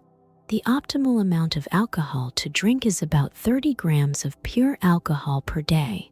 The significant extremes I'm talking about here are simply a reflection of a normal distribution curve. The more you exercise, the better off you are. That's not quite right. The impact of exercise on health is significant. There's a sweet spot when it comes to exercise. If you push it too far, you'll start to see overuse in occupational illnesses like any professional would, including athletes. The more engine power, the smoother the ride. Of course not. It's a very strong dependence. Once you start pushing the car to its limits, it just doesn't handle as well. Just a few dozen people on the planet can drive a Formula One car and enjoy it as much as they stress. If you put a rocket engine in the car instead of something more practical, it won't last long. It's the same with body frequency and housing frequency. Hygiene is useful to a point. Prevents disease, but only up to a point. If there's too much sterility, it can lead to disease and allergies. In the experiment with the astronauts, they kept the environment completely sterile. People who were perfectly healthy started having allergic reactions. The immune system needs something to fight against. If there's nothing to fight, it starts destroying everything. Statistics show that 38% of the world's adult population suffers from various allergies. This is particularly common in developed countries, including Japan. Everyone there is really focused on cleanliness and avoiding germs. Even computer mice are getting individual hygienic disposable shoulders. Europeans aren't much better either. I remember when I was in a Bedouin settlement in the Sahara, we were strongly advised not to drink the water that the locals drink. The European stomach can't handle the local microbes in the raw water, which leads to a reduction. It's the same with mental illness. It seems that as countries become more comfortable, there are more suicides and cases of depression. And in wartime, not only are there no cases of depression, but people don't get sick either. In extreme situations, the body goes into fight or flight mode, while in comfortable situations, it relaxes. It's up to you. War or a runny nose. So whenever someone tries to convince you of something by making a direct or inverse correlation, take a moment to think it through. Chances are you'll find that the function they're discussing is extreme. Your job is to find the best solution. Don't let your emotions get in the way. If you can't graph the function in a humped form, it means one of two things. Either you define the dependencies and bounds wrong, or the function isn't significant.